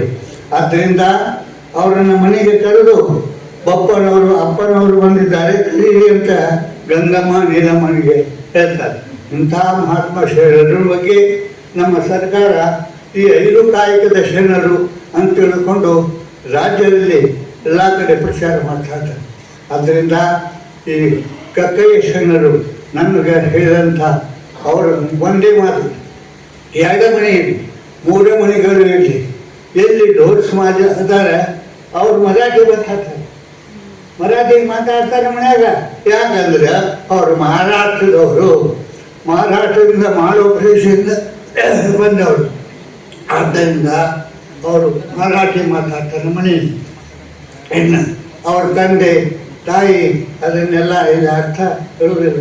ಯಾಕಂದರೆ ಬೇರೆ ಬೇರೆ ಜನ ನಾನು PhD ಅಂದರೆ ಅವನು ಹಿಂಗೆ ಹೇಳೋಣ, ಇವು ಹಿಂಗೆ ಹೇಳೋಣ, ಅವ್ರ ಅಪ್ಪ ಹಿಂಗೆ ಹೇಳೋಣ, ಅದನ್ನು ನಾನು ಹೇಳ್ಕೊಂತ ಕೊಡೋದಿಲ್ಲ.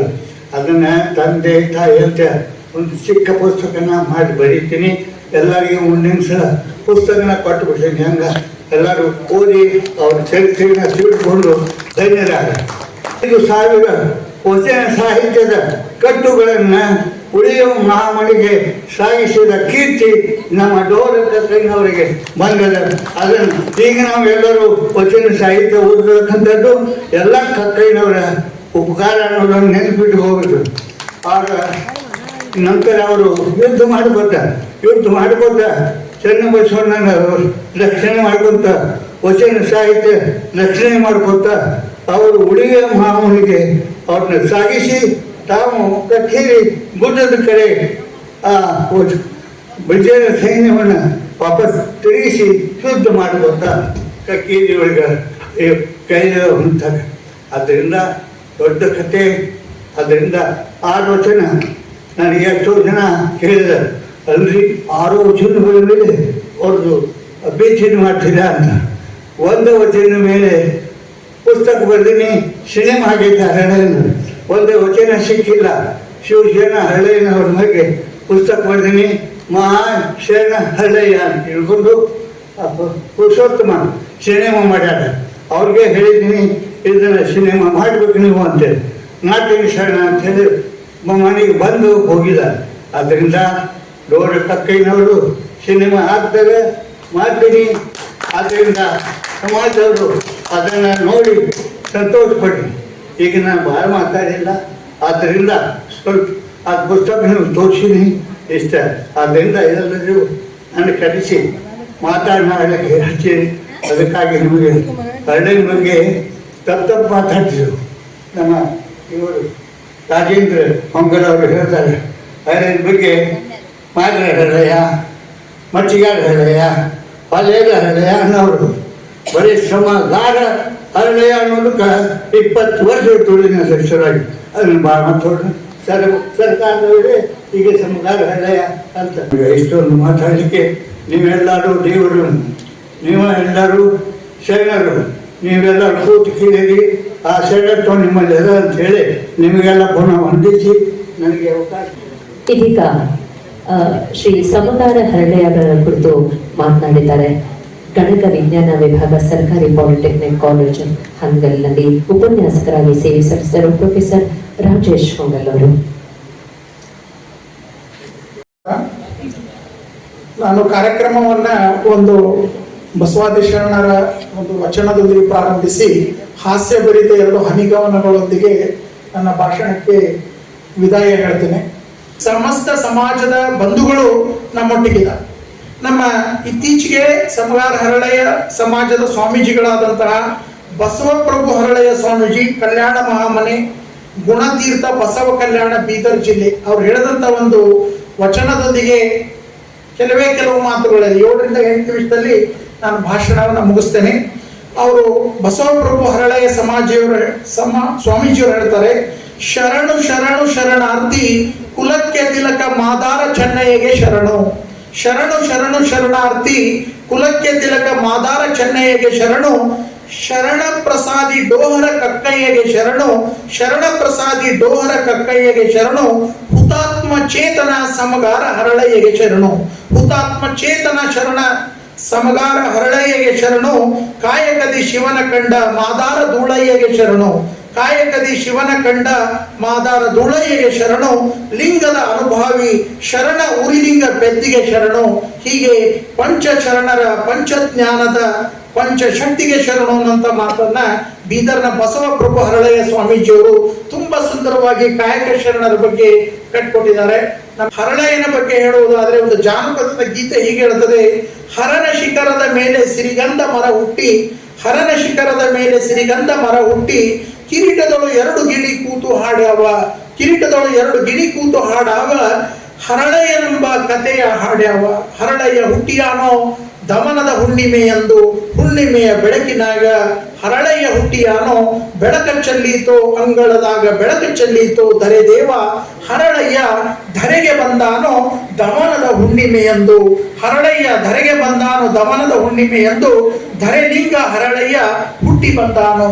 ಕಲಬುರ್ಗಿ ದಾರಿಯಾಗ, ಬಿಜಾಪುರ ಜಿಲ್ಲಾದಾಗ, ಕಲಿಗೋಡು ಕಗ್ಗೂಡು ಊರ ಹೊರಗಿನ ಮನಿಯಾಗ, ಶಿವಭಕ್ತ ಪರಮಯ್ಯ ಹೊನ್ನಮ್ಮ ದಂಪತಿಗಳ ಉದರದಿ ಹರಳಲಿಂಗ ತಾ ಜನಿಸಿ ಬಂದಾನ ಅನ್ನುವಂತ ಜಾನಪದರ ಕವಿತೆಯೊಂದಿಗೆ 12ನೇ ಶತಮಾನದಲ್ಲಿ ಬಸವಣ್ಣನವರು ಅಂದಾಜು ಹುಟ್ಟಿದಂತ ಸಮಯ ಕ್ರಿಸ್ತಿಶಕ 1134.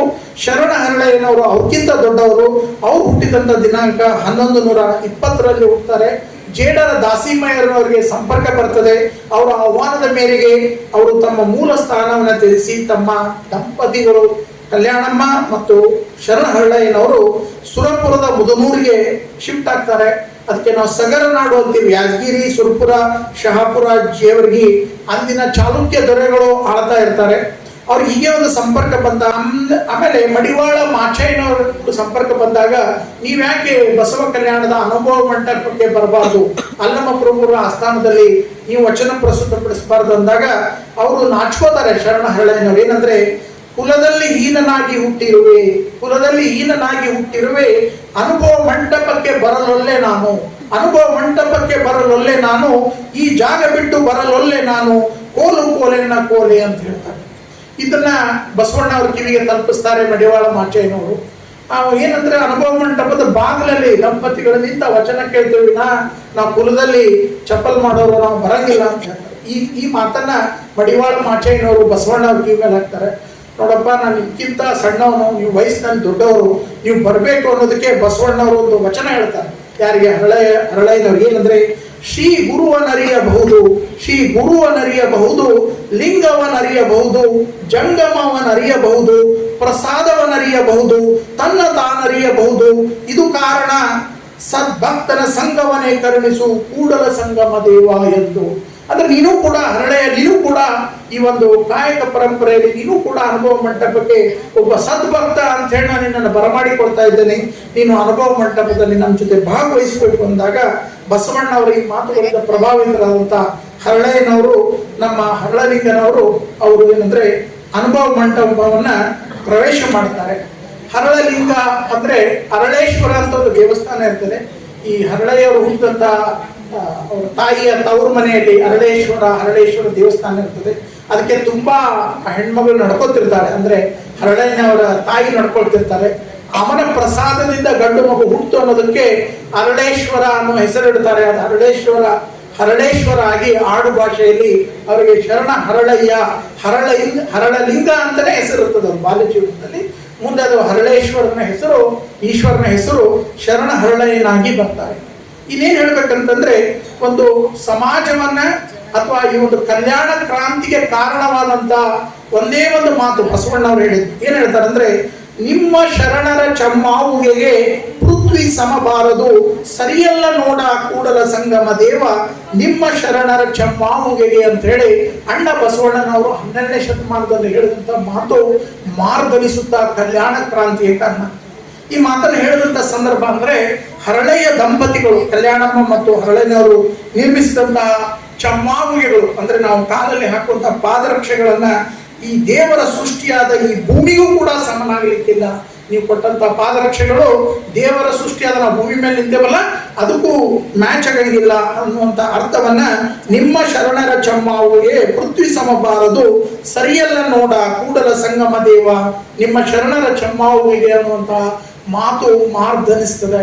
ಈ ಮಾತು ಬರಲಿಕ್ಕೆ ಕಾರಣ ಅಂದ್ರೆ, ಬಿಜ್ಜಳ ರಾಜನ ಬಸವ ಕಲ್ಯಾಣದಲ್ಲಿ, ಬಿಜ್ಜಳ ಕಲ್ಯಾಣ ರಾಜ್ಯದಲ್ಲಿ ಆ ಸ್ಥಾನದಲ್ಲಿ ಮುಖ್ಯಮಂತ್ರಿ ಆದಂತಹ ಬಸವಣ್ಣನವರು ಕುದುರೆ ಮೇಲೆ ಬರ್ತಿರ್ತಾರೆ ರಾಜಮಾರ್ಗದಲ್ಲಿ.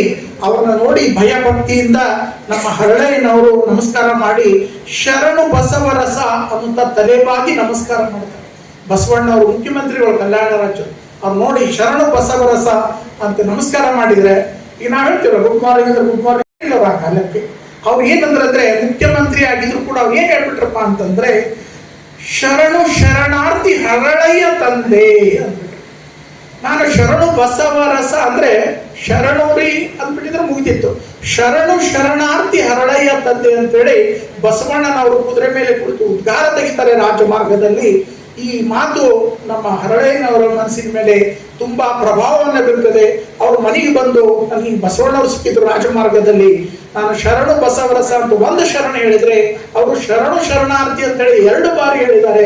ನಾವೇನ್ ತಪ್ಪು ಮಾಡಿದೀವಿ ಅಂತ ಮುಖ್ಯಮಂತ್ರಿ ಮತ್ತು ಪ್ರವಚನಕಾರ ಬಸವಣ್ಣವರಿಗೆ ಈ ಆದಂತ ಪ್ರಮಾದವನ್ನ ನಾವು ಸರಿದೂಗಿಸ್ಬೇಕು ಅಂದ್ರೆ ಏನ್ ಮಾಡ್ಬೇಕು ಅಂತಂದಾಗ ಕಲ್ಯಾಣಮ್ಮ ಅವರ ಪತ್ನಿ ಹೇಳ್ತಾಳೆ, ನಾವು ಕಾಯಕದಲ್ಲಿ ಪಾದರಕ್ಷೆಗಳನ್ನ ಮಾಡೋರು, ಅದಕ್ಕೆ ನಾವ್ಯಾಕೆ ನಮ್ಮ ಚರ್ಮದ ತೊಡೆಯಿಂದ ಚರ್ಮವನ್ನು ತೆಗೆದು ಪಾದರಕ್ಷೆಗಳನ್ನ ಮಾಡಿ ಅಣ್ಣ ಬಸವಣ್ಣನವರ ಕಾಲಿಗೆ ಸಮರ್ಪಿಸಿದ್ರೆ ಮಾತ್ರ ಅವರು ಶರಣ ಶರಣಾರ್ಥಿ ಅಂತ 2 ಸಲ ಹೇಳಿದ್ದಕ್ಕೆ ಆ ಪ್ರಮಾದವನ್ನ ಸರಿದೂಗಿಸ್ಬೋದು ಅಂತ ಹೇಳ್ತಾರೆ.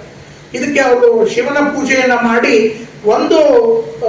ಏನಂದ್ರೆ 1 ರೂಪಾಯಿ ನಾಣ್ಯದ ಆಕಾರದ 2 ದುಂಡಾಕಾರದ ತೊಡೆಯ ಚರ್ಮವನ್ನ ಕಲ್ಯಾಣಮ್ಮನ ಎಡ ತೊಡೆ ಮತ್ತು ಶರಣ ಹರಳಯ್ಯನವರ ಬಲ ತೊಡೆ ಚರ್ಮವನ್ನ ಅವರು ಉಪಯೋಗ ಮಾಡಿ ಎಡ ಪಾದರಕ್ಷೆ ಬಲ ಪಾದರಕ್ಷೆನ ತಯಾರು ಮಾಡ್ತಾರೆ. ಅದಕ್ಕೆ ಏನಂತಾರೆ ಅಂದ್ರೆ ಚಮ್ಮಾವಿಗಳಂತಾರೆ.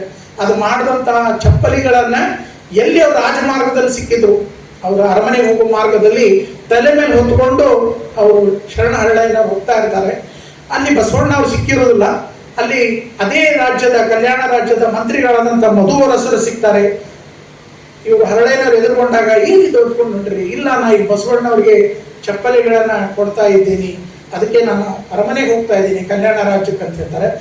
ಇಳಿಸೋದನ್ನ ಕೆಳಗ ನನ್ನ ಬಿಟ್ಟು ಮತ್ತೆ ಯಾರು ಹಾಕೋತಾರದನ್ನ ಅಂತ ಹೇಳಿ ಅವ್ರು ಬಲವಂತವಾಗಿ ಇಳಿಸಿ ಮಂತ್ರಿಗಳಾದಂಥ ಮಧುವರಸರು, ಬ್ರಾಹ್ಮಣ ಮಂತ್ರಿಗಳಂತ ಮಧುವರಸರು ಆ ಚಪ್ಪಲಿಯನ್ನು ಮೆಟ್ಟಿ ಬಿಡ್ತಾರೆ.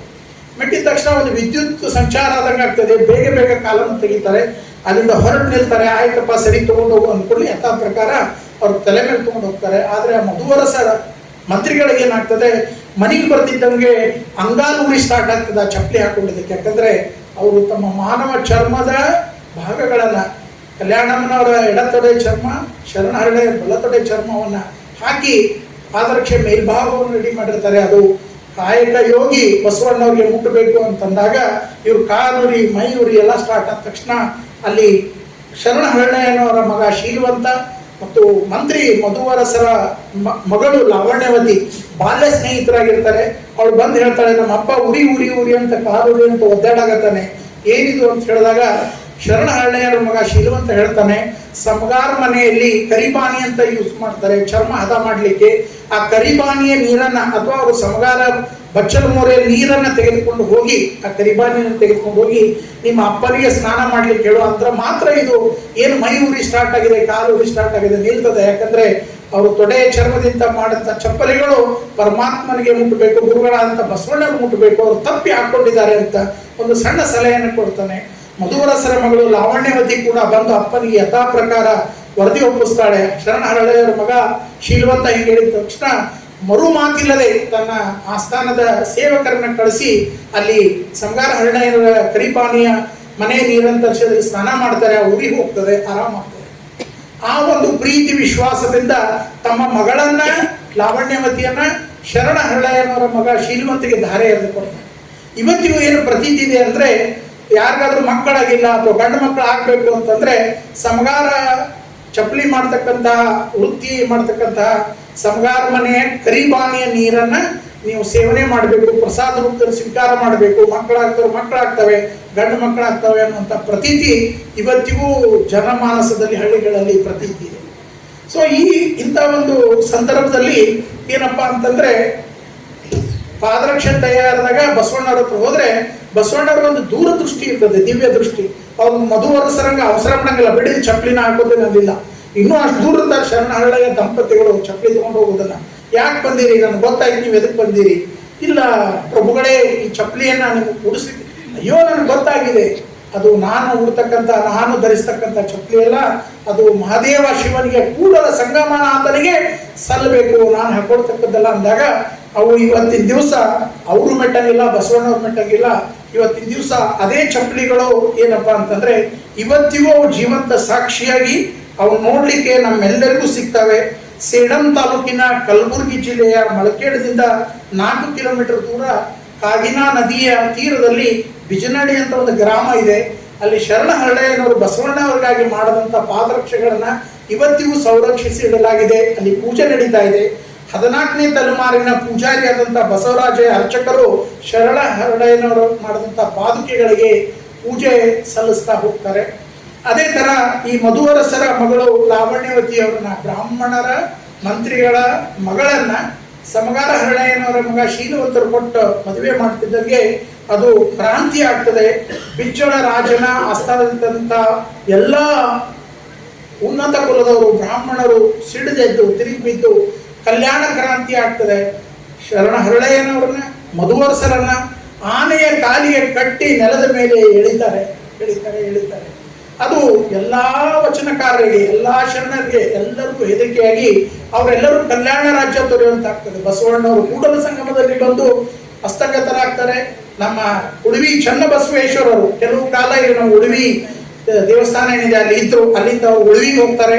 ಅಲ್ಲಿ ಒಂದು ಗುಹೆಯಲ್ಲಿ ಅವರು ಅಂತರ್ಗತರಾಗ್ತಾರೆ.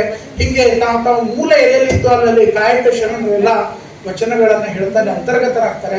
ಈ ಒಂದು ಶರಣ ಹರಳೆಯನವರು ನಿರ್ಮಿಸಿದಂತ ಪಾದುಕೆಗಳು, ಅದಕ್ಕೆ ಹರಡಿಸಿದಂತ ಉದ್ಗಾರವಾಚಕ ವಚನ ಬಸವಣ್ಣವರು ಏನ್ ಹೇಳಿದ್ರು ಅದು ಇವತ್ತಿಗೂ ಕೂಡ ನಮ್ಮೆಲ್ಲರಿಗೂ ಮಾದರಿ. ಅಂದ್ರೇನು, ಅವಾಗ ಸರು ಹೇಳಿದ್ರು ಏನಂದ್ರೆ, ಆ ಜಾತಿ ಈ ಜಾತಿ, ಆ ಧರ್ಮ ಈ ಧರ್ಮ, ಆ ಭಾಷೆ ಈ ಭಾಷೆ ಅಲ್ಲ. ಕಾಯಕಕ್ಕೆ ಭಾಷೆ ಇಲ್ಲ, ಕಾಯಕಕ್ಕೆ ಜಾತಿ ಇಲ್ಲ, ಕಾಯಕಕ್ಕೆ ಧರ್ಮ ಇಲ್ಲ. ನಾವು ಮಾಡುವ ಕೆಲಸವನ್ನ ನಿಷ್ಠಾವಂತರಾಗಿ ಮಾಡಬೇಕು. ಅದು ಚರ್ಮ ಹದ ಮಾಡುವುದಿರ್ಬೋದು, ಚಪ್ಪಲಿಗಳನ್ನು ಮಾಡುವುದಿರ್ಬೋದು, ಈಗ ಮಹಾದೇವ್ ಸರ್ ಹೇಳಿದ್ರು ನಾವು ಪಾಠ ಮಾಡುವುದಿರ್ಬೋದು, ಅದು ವಿತ್ ಕಮಿಟ್ಮೆಂಟ್ ಮಾಡಿದ್ರೆ ಮಾತ್ರ ಅದು ಶಿವನಿಗೆ ಮುಗ್ತದೆ. ಕಾಯಕವೇ ಕೈಲಾಸ ಅಂತ ಹೇಳ್ತಾರೆ.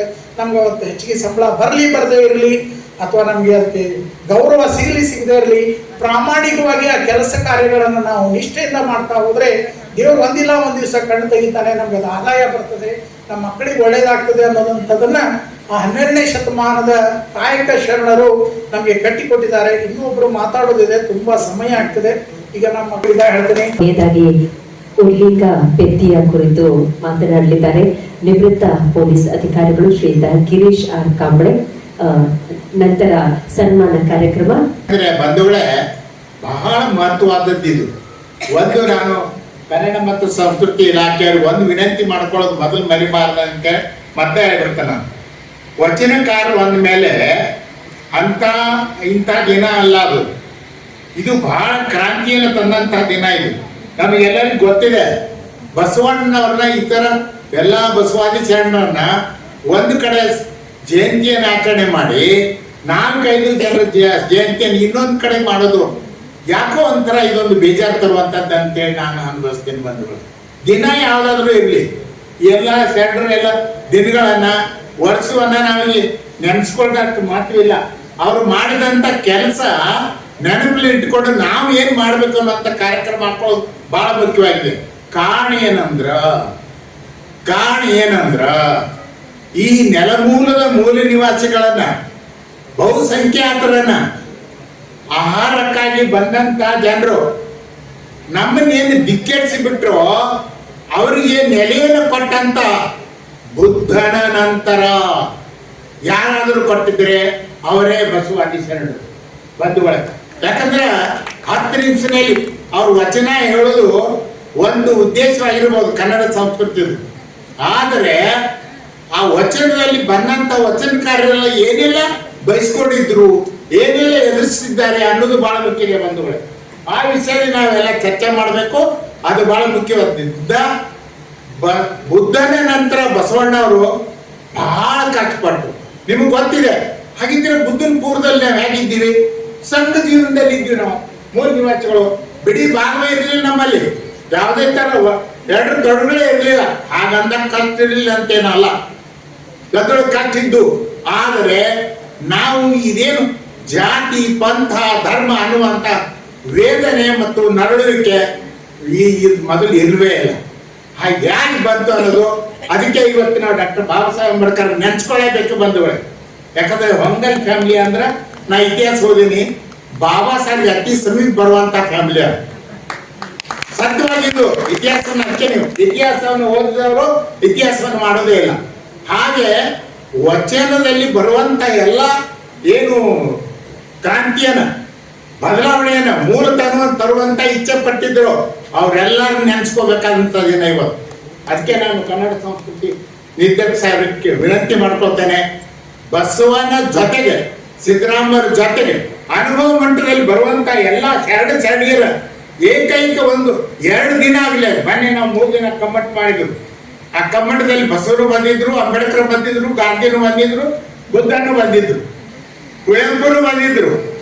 ಬಂಧುಗಳೇ, ಯಾಕೆ ಅಂದ್ರೆ ಪ್ರಸ್ತುತ ದಿನಮಾನಗಳಲ್ಲಿ ಒಡೆದೋದ ಭಾರತವನ್ನ ಒಂದಾಗಿಸುವ ಶ್ರಮ ಬಹಳ ಮುಖ್ಯ. ಬಂದರು ಹೇಳಿದ್ರು ಬಂಗಾಳ ಸಾಹೇಬರು ಅವರು ವಿದ್ಯಾರ್ಥಿಗಳು ಬಂದ ಅಂತ ನಗಿಸಿ ಅವ್ರನ್ನ ಸಂತೋಷ ಪಡ್ತೀವಿ, ಇದು ಬಹಳ ಮಾನ್ಯ ಇದೆ. ಆದರೆ ನಮ್ಮಲ್ಲಿ 1,500 ವರ್ಷ ನಮ್ಮ ದೇಶ ಗುಲಾಮಗಿರಿಗೆ ಹೋಗಿತ್ತು. ಅದು ಯಾಕೆ ಹೋಯ್ತು ಅಂದ್ರೆ ಇವತ್ತು ಚರ್ಚೆ ಅದೇ ವಚನ ಸಾಹಿತ್ಯ ಕಾಲ ಅಂತ ನಾವು ಇವತ್ತು ಊಟ ಮಾಡೋದು ಮುಖ್ಯ.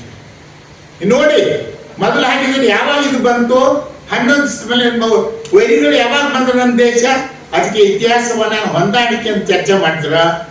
ಅವತ್ತೇನು ಬಸವನ ಕ್ರಾಂತಿ ಇತ್ತೋ ಬಹಳ ಮಹತ್ವ ಅಂತ ಕ್ರಾಂತಿ, ಕೇವಲ ಸುಮ್ಮನೆ ಶರಣ ನಮಸ್ಕಾರ ಅದೊಂದು ಕಾಲಿದ್ರ ಕ್ರಾಂತಿ, ಮನುಷ್ಯತ್ವಕ್ಕಾಗಿ ಕ್ರಾಂತಿ, ಸಮಾನತೆಗಾಗಿ ಕ್ರಾಂತಿ ಮತ್ತು ಕರುಣೆಗಾಗಿ ಕ್ರಾಂತಿ, ಹಿಂಸೆಗಾಗಿ. ಈಗ ಕ್ರಾಂತಿಕಾರಿ ಒಬ್ಬನೇ ಬಸವಣ್ಣ ಒಬ್ರು ಇದ್ರು, ಅಲಂಪ್ರಭು ಒಬ್ರು ಇದ್ರು, ಅಕ್ಕಮದಿ ಇದ್ರು, ಇನ್ನೂ ಅನೇಕ ಶರಣ ಆಗಿದ್ರೆ ಮುಗಿತಿತ್ತಲ್ಲ. ಉರ್ಲಿಂಗ ಪೆದ್ದಿಯವರಿಗೆ ಮುಟ್ಟಿದೆ, ಅಲ್ಲಿವರೆಗೆ ಮುಟ್ಟಿದೆ. ಯಾಕಂದ್ರೆ ನನ್ನ ವಯಸ್ಸು ಕೊಟ್ಟದ್ದು ಹೇಳಿಲ್ಲ ಅಂದ್ರೆ ನೀವೆಲ್ಲ ಬಯಸ್ಕೊಂಡು ಎಂತಾದ್ರು ತಂದು ಏನೆಲ್ಲ ಮಾತಾಡ್ಸ್ಬಿಟ್ಟೆ ಅಂತ ಹೇಳಿ ಮತ್ತೆ ನಮ್ಮ ಡೈರೆಕ್ಟರ್ ಸಾಹೇಬ್ ನಾಳೆ ಬಯಬಾರ್ದು, ನನ್ನ ಕೆಲಸ ನಾ ಮಾಡ್ಬಿಡ್ತೀನಿ ಬಂಧುಗಳೇ. ಉರ್ಲಿಂಗ ಪೆದ್ದಿ ಯಾಕೆ ಬಂದ್ರು ವಚನ ಸಾಹಿತ್ಯಕ್ಕಾಗಿ ಅನ್ನೋದು ಬಹಳ ಮಾತು ಇದೆ. ಈಗ ಅವ್ರು ಎಲ್ಲಿಯವ್ರು ಅಂದ್ರೆ ಮಹಾರಾಷ್ಟ್ರದಲ್ಲಿ ಬರುವಂತ ನಾಂದೇಡ್ ಅನ್ನುವ ಒಂದು ಸ್ಥಳದಿಂದ ಅವರು ಬಂದ್ರು ಅಂತ ಹೇಳಿ ನಮ್ಮ ಸಂಸತ್ತಿನ ಲೇಖನಗಳಿಂದ ನಮಗೆ ತಿಳಿದು ಬರ್ತದೆ ಬಂಧುಗಳೇ. ಹಾಗಿದ್ರೆ ನಾಂದೇಡ್ ಎಲ್ಲಿ ಬರ್ತದೆ ಇವತ್ತು? ಈಗ ಮುಂಬೈ ಪ್ರಾಂತದ ಅಥವಾ ನಾವು ಹೈದರಾಬಾದ್ ಕರ್ನಾಟಕ ಅಂತ ಹೇಳ್ತೀವಲ್ಲ, ಆ ಭಾಗದಲ್ಲಿ ನಾಂದೇಡ್ ಬರ್ತದೆ. ನಾನು ಬೀದರ್ದಲ್ಲಿ ನೌಕರಿ ಮಾಡಿ ನಾನು ಅಲ್ಲಿ ನಾಂದೇಡ್ 4-5 ಸಲ ಹೋಗಿ ಬಂದೆ. ತನಿಖೆಗೆ ಆದರೂ ಸಹಿತ ನನ್ಗೆ ಗೊತ್ತಿರಲಿಲ್ಲ. ನಾನು ಅಶೋಕ್ ಭಂಡಾರಿಗೆ ಧನ್ಯವಾದ ಹೇಳ್ಬೇಕು. ಯಾಕಂದ್ರೆ ಅದಕ್ಕೆ ಒಂದು ವೇಳೆ ಉರ್ಲಿಂಗ ಪೆದ್ದಿ ಅವ್ರದ್ದು ಇವತ್ತು ನನಗೆ ಮಾತಾಡುವಲ್ಲಿ 2 ಆಸ್ಪತ್ರೆ ಸಿಕ್ಕಿರ್ಲಿಕ್ಕಂದ್ರೆ ವಚನ ಸಾಹಿತ್ಯದ ಆಳಕ್ಕೆ ನಾವು ಹೋಗ್ತಾ ಇರಲಿಲ್ಲ. ನಾನು ಯಾವಾಗಲೂ ಶರಣರನ್ನ ಮತ್ತು ಸಮಾಜಕ್ಕೆ ದುಡಿದಂತ ಎಲ್ಲ ಬಂಧುಗಳ ಕುರಿತು ಓದ್ತಾ ಇರ್ತೇನೆ. ನಾನು ಓದೋದು ನಂದೊಂದು ಹವ್ಯಾಸ ಇದೆ. ಸೊ ಆ ನಿಟ್ಟಿನೊಳಗೆ ನಾನು ವಿಚಾರ ಮಾಡಿ ನೋಡಿದ್ರ ಉರ್ಲಿಂಗ ಪೆದ್ದಿ ಅವರು ಕಟ್ಟಿಗೆ ಹೊಡಿತಾ ಇದ್ರು. ಒಂದು ನಿಮ್ನ ವರ್ಗದ ನಿರ್ಲಕ್ಷ್ಯಪಟ್ಟಂತ ಜಾತಿ ಸೂತಕ ಮತ್ತು ಜಾತಿ ಕಾರಣದಿಂದ ಅತಿ ನಿರ್ಲಕ್ಷ್ಯಪಟ್ಟಂತ ಸಮಾಜದಲ್ಲಿ ಹುಟ್ಟಿ ಬರ್ತಾರೆ ಬಂಧುಗಳು. ಉರ್ಲಿಂಗ ಪೆದ್ದಿ ಅವರು ಹೇಳ್ತಾರೆ, ಇಚ್ಛೆ ಯಾರಿಗಿರ್ತದೋ ಅದನ್ನು ಸಾಧನೆ ಮಾಡ್ತಾರೆ ಅಂತ ಹೇಳ್ತಾರೆ ಅವರು. ಬರೀ ಅವ್ರಿಗೆ ಹೇಳ್ತಾರೆ, ಅವ್ರ ಗುರು ಒಂದೇನೋ ಕನ್ವರ್ಷನ್ ಕಾರ್ಯಕ್ರಮ ಮಾಡಿದ್ರು, ಒಬ್ಬ ಯಾರೋ ಭಕ್ತ ಕರ್ತಾರೆ ಸೂರ್ಯ ಅಂತೇಳಿ ಅವ್ರ ಮನೆಗೆ ಅವ್ರು ಹೋಗಿರ್ತಾರೆ. ಅವಾಗ ಈ ಉರ್ಲಿಂಗ ಪೆದ್ದಿ ಅವರಿಗೆ ಏನೋ ಸಂಭ್ರಮ ನಡೆದಿದೆ, ಲೈಟ್ ಎಲ್ಲ ಹಚ್ಚಾರಲ್ಲ ಪಕ್ಕದ ಅಂತೇಳಿ ಆಚೆ ಹೋಗ್ತದೆ. ನೋಡ್ತಾರ ಕದ್ದು ನಿಂತು ನೋಡುವಾಗ ಬೆಳಕಿರ್ತದೆ, ಬಹಳ ಸಂಭ್ರಮ ನಡೆದಿರ್ತದೆ. ಯಾರ್ದಂತ ಕೇಳಿದಾಗ ಇಲ್ಲ ಒಬ್ಬರು ಗುರುಜಿ ಅವ್ರು ಬಂದಾರೆ, ಸ್ವಾಮೀಜಿ ಅವ್ರು ಬಂದಾರೆ. ಯಾತಕ್ಕೆ ಬಂದಾರ ಅಂದ್ರೆ ಒಬ್ರು ಭಕ್ತರು ಅವ್ರ ಮನೆಗೆ ಕರ್ಸ್ಕೊಂಡಾರೆ ಅಂತೇಳಿ. ನೋಡಿ ಹೇಗಿದೆ ಆಕರ್ಷಣೆ. ಎಲ್ಲಿ ಬೇಡ ಅಂತ ಹೇಳ್ತಾರೆ ಮಕ್ಕಳೆಲ್ಲ ಆಕರ್ಷಣೆ ಮಾಡ್ತಾರೆ. ಯಾರನ್ನ ಬೇಡ ಅಂತ ಹೇಳ್ತೀವೋ ಅವ್ರಿಗೂ ಆಸೆ ಇರ್ತದೆ. ಮನುಷ್ಯ ಅದೇ ಭಗವಾನ್ ಬುದ್ಧರು ಏನ್ ಹೇಳ್ತಾರೆ, ಚಿತ್ತ ಇವತ್ತು ಶಾಂತಿ ಸಿಗ್ಬೇಕಾಗಿದ್ರೆ ಚಿತ್ತಕ್ಕೆ ನೆಮ್ಮದಿ ಸಿಗುವಂತ ವ್ಯವಸ್ಥೆ ಇದ್ರ ಯಾವುದೇ ತರ ತೊಂದರೆ ಆಗುದಿಲ್ಲ ಅಂತ ಹೇಳಿ ಅನ್ನುವಂತ ಒಂದು ವಿಚಾರವಿದ್ದರಿಂದ ಉರ್ಲಿಂಗ ಪೆದ್ದಿ ಅವ್ರು ನೋಡಿ ಹೇಳ್ತಾರೆ, ಇಲ್ಲ ನನಗೆ ಒಳ್ಳೇದು ಇದೆಯಲ್ಲ, ನಾನು ಬದಲಾವಣೆ ಆಗ್ಬೇಕಂತ ಆಸೆ ಉಟ್ಕೊಂಡು ಹೋಗಿ ಕೇಳ್ತಾರೆ. ಅವ್ರಿಗೆ ಯಾರು ಉರ್ಲಿಂಗ ದೇವ ಅನ್ನುವಂತ ಈ ಲೇಖನದಲ್ಲಿ ಬರ್ತದೆ. ರಿಕ್ವೆಸ್ಟ್ ಮಾಡ್ತಾರೆ, ಇಲ್ಲ ನಾನು ಸೇವಕ ಆಗ್ತೇನೆ, ನನಗೂ ಸಹಿತ ನೀವು ಇದನ್ನ ಮಾಡ್ರಿ, ಲಿಂಗ ದೀಕ್ಷೆಯನ್ನು ಮಾಡ್ರಿ. ಈ ಅವ್ರೇನು ಅವಸರದಲ್ಲಿ ಇರ್ತಾರೆ, ಏನು ಹುಸ್ತಾನ ಕೇಳ್ತಾರೆ ಅಂತೇಳಿ ನೆಲಕ್ಕೆ ಮಾಡ್ತಾರೆ.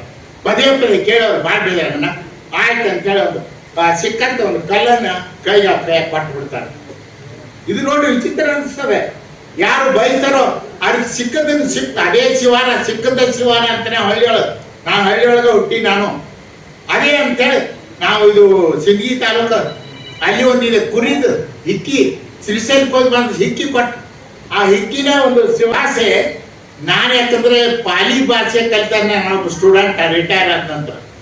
ಪಾಲಿಯು ಅದು ಬಸವಣ್ಣ ಅವರಿಗೆ ಪಾಲಿ ಭಾಷೆ ಬರ್ತಿತ್ತು. ಶಿವಾಜಿ ಮಗ ಸಂಭಾಜಿಗೂ ಪಾಲಿ ಭಾಷೆ ಬರ್ತಿತ್ತು.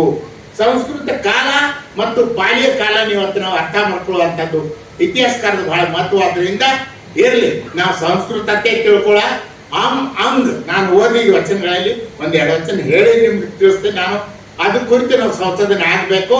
ಅವ್ರು ಅಷ್ಟೇ ಅಲ್ಲ, ಆ ವಚನಗಳಲ್ಲಿ ಯಾವುದು ಶ್ರೇಷ್ಠ ಇದೆಯೋ ಅದನ್ನು ಎತ್ತಿ ಹಿಡಿಯಲಾಗಿದೆ. ಅವನು ವೃತ್ತಿಯಿಂದ ವಚನಗಳನ್ನು ಬರೆದಾಗಿದೆ, ಶ್ರೇಷ್ಠತೆಯನ್ನು ತೋರಿಸಿಕೊಟ್ಟಾಗಿದೆ ಬಂಧುಗಳೇ. ಅದಕ್ಕೆ ಕಾಯಕದ ಮಹತ್ವವನ್ನ, ಮನಸ್ಸು ಮಾಡಿದಂಥ ವೃತ್ತಿಯನ್ನ, ಒಳ್ಳೆತನ ಕೆಟ್ಟದ್ದನ್ನ ಬಿಡಿಸಿ ಒಳ್ಳೆತನಕ್ಕೆ ಶ್ರೇಷ್ಠತೆ, ವೃತ್ತಿಯನ್ನ ಒತ್ತನ್ನು ಕೊಟ್ಟಂತ ಶ್ರೇಷ್ಠತೆ ಉರ್ಲಿಂಗ ಪೆದ್ದಿಯವರಿಗೆ ಹೋಗ್ತದೆ. ಅವರ ವಚನ ಶ್ರೇಷ್ಠತೆ ಒಂದು ಹೆಸರು ಅಂತಿರ್ತಾರೆ. ಅವರು ಮಹೇಶ್ವರ ಅಂತ ತಿಳ್ಕೊತಾರೆ, ವಿಶ್ವೇಶ್ವರ ಅಂತೇಳಿ. ಈ ಒಂದು ನಿಟ್ಟಿನ ಬಂಧುಗಳೇ, ಯಾಕಂದ್ರೆ 10 ನಿಮಿಷದಲ್ಲಿ ಮುಗಿಸೋದು ಬಹಳ ಕಷ್ಟಿದೆ. ಸುಮಾರು ನಾವೊಂದು 2-2.5 ಸಾವಿರದ ಗೂಗಲ್ ಹೋಗಿ ಎಲ್ಲ ವಚನದ್ದು ಕರ್ನಾಟಕ ಸರ್ಕಾರ ಪ್ರಿಂಟ್ ಮಾಡಿದ್ದು 5 ಮತ್ತು 8ರಲ್ಲಿ ಇದೆ ಓದ್ಕೊಂಡೆ ನಾನು. ಅವ್ರು ನಮ್ಮ ದೊಡ್ಡ ಮನೆ ಎದುರಿಗೆ ಕೂತಾರೆ, ಬ್ಯಾಂಕ್ ಹಾಕ್ತಾರೆ. ಪರಂಪರೆ ಸೇರ್ತದೆ. ಈ ಒಂದು ಕಾರ್ಯಕ್ರಮ ನಿಜವಾಗಿ ಬಹಳ ಮನಸ್ಸಿಗೆ ಬರುವಂತದ್ದು. ಈ ಕಾರ್ಯಕ್ರಮದಲ್ಲಿ ನಾವೆಲ್ಲರೂ ಒಂದಾಗಬೇಕು. ಬಸವಣ್ಣ ನೆನೆದರೆ ಭಕ್ತಿಯ ಪಥವು, ಬಸವಣ್ಣ ನೆನೆಯುವುದೇ ಮುಕ್ತಿಯ ಪಥವು, ಬಸವಣ್ಣ ನೆನೆದು ಬದುಕಿನದದ್ದು, ಉರ್ಲಿಂಗ ಪೆದ್ದಿ ಪ್ರಿಯ ವಿಶ್ವೇಶ್ವರಯ್ಯ. ಇದು ಇನ್ನೊಂದು ಲಿಂಗವು ಸರ್ವಾಂಗದಲ್ಲಿ ಭರಿತವಾಗಿರಲು, ಮನ ಅರಿಯದು ತನು ಸೋಂಕದು, ಜ್ಞಾನ ಕಾಣಿಸದು ಭಾವ ಮುಟ್ಟದು, ಶಿವ ಶಿವ ವಿಶ್ವಾಸದಿ ಗ್ರಹಿಸ ಹಿಡಿಯದೆ ಕಟ್ಟೆ, ಅಂತರಂಗ ಬಹಿರಂಗ ಭರಿತವಾಗಿ ಲಿಂಗವಿದಾನೆ ಇದಾನೆ, ಮನವೇ ನಿಮಿಷದಲ್ಲಿ ವಿಶ್ವಾಸದಿ ಗ್ರಹಿಸದೆ, ಸತ್ಯನಪ್ಪೆ ನಿತ್ಯನಪ್ಪೆ ಉರ್ಲಿಂಗ ಪ್ರಿಯ ವಿಶ್ವೇಶ್ವರ. ನಿಮ್ ಬಂಧುಗಳೇ, ಬಹಳ ಒಳ್ಳೊಳ್ಳೆ ಕವನಗಳದಾವು. ನಿಜವಾಗಿ ಟೈಮ್ ಬಹಳ ಕಡಿಮೆ ಕೊಡ್ತಾರ. ಇದರಲ್ಲಿ ವೈದಿಕ ವಿರೋಧಿ ವಿಚಾರಗಳು ಮತ್ತು ಜಾತಿ ಅಸಮಾನತೆ ವಿಚಾರಗಳು ಮತ್ತು ಸಾಹಿತ್ಯ ಗುಣ.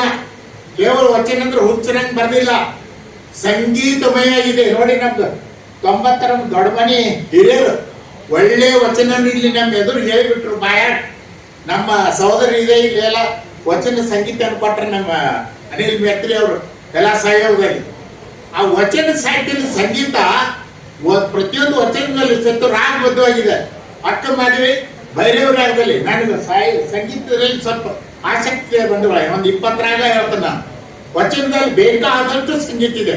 ಹಾಗೆ ಧಿಕ್ಕರಿಸಿ ಎಲ್ಲಿ ಹೋಯ್ತಿದ್ದು ವಚನವನ್ನ ಮುದ್ಯಾಪರವಾಗಿ ಧಿಕ್ಕರಿಸಿದಂತ ಇವತ್ತಿನ ಸಂಗೀತ ಇವತ್ತು ಹುಚ್ಚು ದಾರಿಯಲ್ಲಿ ಹಿಡಿದಿದೆ. ಅದಕ್ಕೆ ಒಂದು ವಿಷಯವನ್ನ ಪ್ರಸ್ತಾಪ ಮಾಡುವಂತ ವಿಷಯವೇ ಸಂಗೀತದಲ್ಲಿ ಇರಬೇಕೇ ವಿನಃ ಸಂಗೀತ ಜಾತಿ ವಿಂಗಡಣೆಯ ಪ್ರತೀಕವಾಗಿರತಕ್ಕದ್ದಲ್ಲ. ಇದು ಶರಣ ಸಾಹಿತ್ಯ.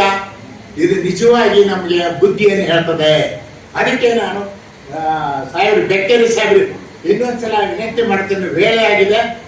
ಇನ್ನೊಂದ್ಸಲ ಇದು ಸಂಯುಕ್ತ ವಚನ ಸಾಹಿತ್ಯ ಆಗ್ಬೇಕು. 2-3 ದಿವಸ ಆದ್ರೂ ಚಿಂತೆ ಇಲ್ಲ, ಬಿಡಿ ಆಗೋದಿಲ್ಲ. ನಮ್ಮ ದೇಶಕ್ಕೆ, ಯುವಕರಿಗೆ, ಪ್ರತಿಯೊಬ್ಬ ಪ್ರಜೆಗೆ ಧಾರಾಳವಾಗಿ ಒಂದತ್ವ, ಒಕ್ಕಟ್ಟ, ಭಾತೃತ್ವದ ನೆನಪಾಗಬೇಕು. ಬುದ್ಧ, ಬಸವ ಮತ್ತು ಬಾಬಾ ಸಾಹೇಬರ ಸಂವಿಧಾನವರೆಗೆ ಮುಟ್ಟಬೇಕು. ನಮ್ಮ ದೇಶ ಎಲ್ಲ ಒಕ್ಕಟ್ಟಿನಾಗಿರ್ಬೇಕು, ಒಂದಾಗಬೇಕು. ಈ ಸೂಕ್ಷ್ಮ ರೀತಿಯಿಂದ ಶಾಂತಿ ಕೇಳಿದಂತ ನಿಮ್ಮೆಲ್ಲರಿಗೂ ಸಹಿತ, ಹಿರಿಯರು ಎಲ್ಲರಿಗೂ ಸಹಿತ ಧನ್ಯವಾದಗಳನ್ನ ಅರ್ಪಿಸಿ ನಾನು ಮಾತು ಮುಗಿಸ್ತೀನಿ. ಜೈ ಜೈ. ಉರ್ಲಿಂಗ ಪೆದ್ದಿಯ ಕುರಿತು ಮಾತನಾಡಿದಂತಹ ಶ್ರೀಯುತ ಗಿರೀಶ್ ಆರ್ ಕಾಂಬ್ಳೆ ನಿವೃತ್ತ ಪೊಲೀಸ್ ಅಧಿಕಾರಿಗಳಿಗೆ ನಾನು ತಮ್ಮೆಲ್ಲರ ಪರವಾಗಿ ತುಂಬ ಹೃದಯದ ಧನ್ಯವಾದಗಳನ್ನ ಹೇಳ್ತೇನೆ. ಎಲ್ಲರಿಗೂ ಶುಭವಾಗಲಿ. ಜೈ ಹಿಂದ್.